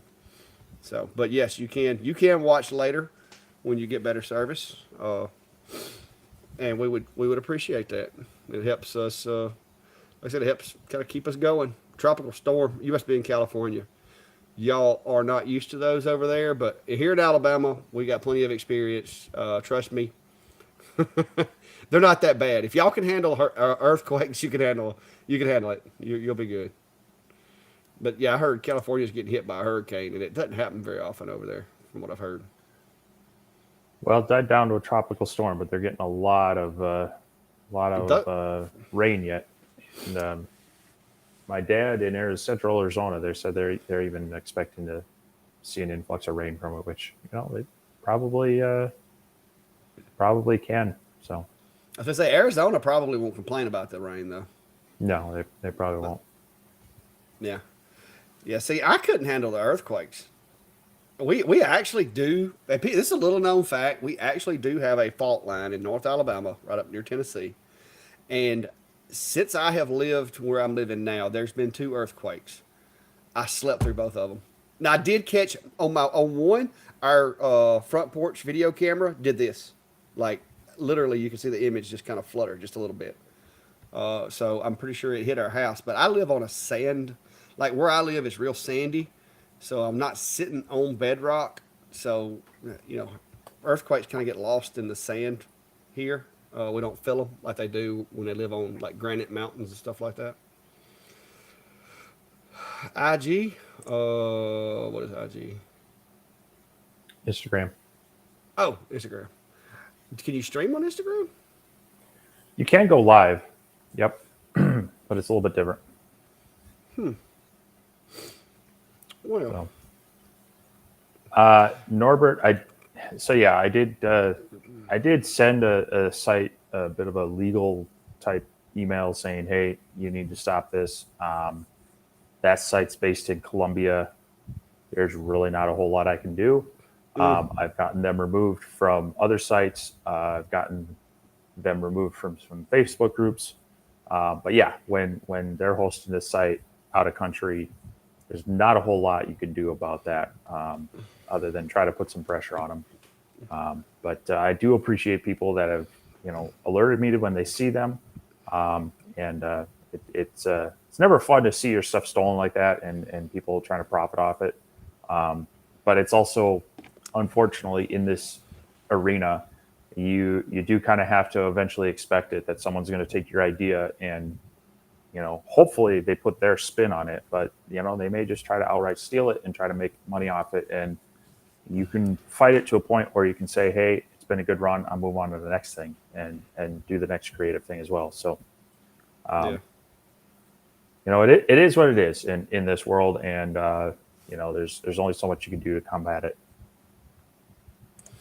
Yeah, well, I'm going to be honest with you. They could have at least taken the effort to take new pictures because That would take effort. because they even used your photos. That's what killed me because I'm like, that's the same pictures. I mean, they didn't do anything. I guess they just downloaded the file and downloaded your photos and just republished it. Yeah. But So what I should do, and if I make another manual like this for another item, I probably will, is in each illustration and each photo, you got to have a watermark that is very awkward to crop out. You can't have it out in the edges where they could just kind of trim it down a little bit. You do that, and at least then people will see your logo in there and go, well, wait a minute, that's not yours. But that's the price of education right there. yeah, well, I have had that happen with some of my videos because usually I'll put the logo like in the corner of my videos, but then I see my video, but it's just like framed down just a little bit, but it's still Yep. me. So yeah, if they want it, they're gonna get it. Hopefully they'll get that took down. But I'm gonna be honest with you, I didn't even know that was a real site.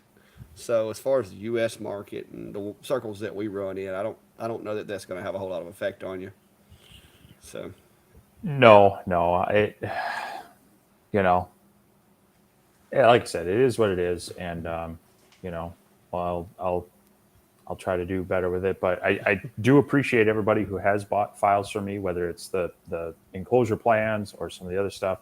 A lot of times I try to give things out that are cheap and easy, but if it took me a little more time to develop, I might stick it out there to try to just recoup some of my time and investment on it. And so I appreciate when people do support me by doing that. And same with Clack. I know he's got a lot of jig files, a lot of ornaments, other decor stuff out there. So and I think it does help. We're us being involved and putting things out there. It's pretty easy to find where these things came from, and hopefully people will support them. And for that, I mean, I don't think we're asking an extreme amount for any of our stuff anyway. So yeah, I well, think I think like I that goes a said, long way too. yeah, like I said, I think the most expensive thing in my Etsy shop's like $5. But the average person, if it took you 30 minutes to design the file at your hourly rate for your job, chances are you're getting a bargain paying $4 or Yeah, $5 for that file. So yeah, that's I don't try to get I don't try to like make a killing off of people. But it is nice. It does help, because like a lot of these videos, you know how it is. You got to make a video, so you got to run down to Michael's and buy some coasters, or buy a couple of pieces of wood, or if somebody wants to know how to engrave this, and which I've got a sawmill, so most of that big wood I get from there. But there's things that they're like, hey, have you ever tried one of these? And it's like, oh no, I haven't. So go on Amazon, order it. So that's what helps support a lot of what I do with the shop. I mean, I've got blanks over here that I'll buy them, burn them up, and just set them on a shelf. So it does help recoup that. And like I said, this is going to be my little retirement gig. And I do enjoy. I love it when I go into some of these other laser groups and you see the pictures of what people have done, and right in the background you see those teeth. You see Yeah. those teeth across the back. I mean, I like that. I like the fact that people enjoy using my files, and it's helping them make a little bit of money. So Yeah. it's I, worth it, I think. I see your jig files out there a lot of times, and it's fun seeing in groups where people are posting photos that they've built the enclosure off of my design as well, and or I the it came out of necessity. Just I wanted to have that coaster holder for some of the slate tiles and such, and so I threw the video out there and threw the files up there for people, and yeah, for I think I got them out there for 250 or something like that, and um, That's not much I by the time Essie gets through with you. well, no, it's not a whole lot, but I mean, it's the same thing. I mean, I've gone looking for certain type of artwork or other things, and if someone's got it out there for a few bucks, yeah, I'm going to throw my money at them and save myself the design time on it. So um, I do try to make sure I'm vetting it to make sure that it's their work, and I try to support various people that I want to see succeed in various ways. So whether it's subscribing to them on YouTube or being a member, or some, people that do spin up Patreon, things like that. I try to, support others and share, share the wealth with them as well to make it worthwhile. Just kind of that reinforcement that what they're doing is appreciated. So, Oh yeah.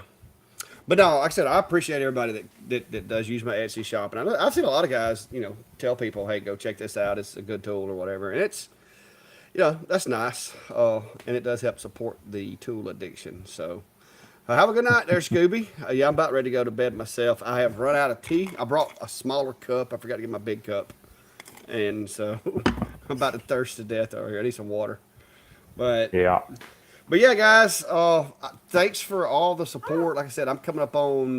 Let's see if I don't think I've made it there yet. I'm coming up on another milestone. 15,000. Hopefully, it looks like within the next couple of days. And it is hard to believe that, like, what, a year and a half ago, year ago, uh, you know, I was excited to have like 800. So that says a lot, and we appreciate it. And like I said, Steve and I try to provide y'all some good content. But if you haven't, go join the community page. And if you haven't already, also check out Steve's YouTube channel as well as his Facebook. Because I don't think either one of us have much of a presence at all on Facebook, do we? It's kind of sad. I yeah, I mean, I try to post there. I try to put kind of more kind of in progress behind the scene things between Instagram and Facebook. Try to spread some things out there. But yeah, definitely. I mean, my primary focus has been YouTube for sharing videos and information. But Yeah. definitely appreciate all the support, all the comments. Definitely comments are huge, whether it's on Facebook, Instagram, or YouTube. It's just nice to, for one thing, know that people are watching it and saying something, but that does help things out as far as them getting noticed by other people and them feeding it out to others. So we definitely appreciate the interaction there and such. So, but yeah, I've got a busy week, busy hot week here, but I hope to get some things out, and we'll have some videos out, and hopefully not hot weather beyond Thursday, so I can be back out here next Sunday. Yeah, well, keep in mind, guys, it'll be here before you know it. I've got this video coming, and it's gonna be a good one, Brandy. I hope you're still watching. It's going to be a good one. I've got some creative editing. I have been censored just a little bit. Brandy has told me that my editing better not, better not be bad on her behalf. So we'll see how that goes. We'll see. I think it'll be fine, guys. But y'all have a good night. And until next time, y'all know what the drill. Be safe and have a good day. Oh, We'll see need ya. to show. Hey, Steve, just go check Oh, out. what? Not you, not that, Steve. Oh. Steve, just go to my channel and hang on. Let me show you. I'll show you an early one. I'll drop this little tidbit before we go, so it will be in the comments there. Let me find one. Let me find one. Oh, okay. Here we go. Here we go. This is one of my earliest videos, and guys, be nice, okay? I knew nothing about cameras. I knew nothing about microphones. I knew nothing about editing, and it makes me cringe to go back and watch some of these videos now. But that's where I started at. Everybody's got to start somewhere, right? So, but yeah. So, anyway, y'all have a good one, and see you next time, Steve.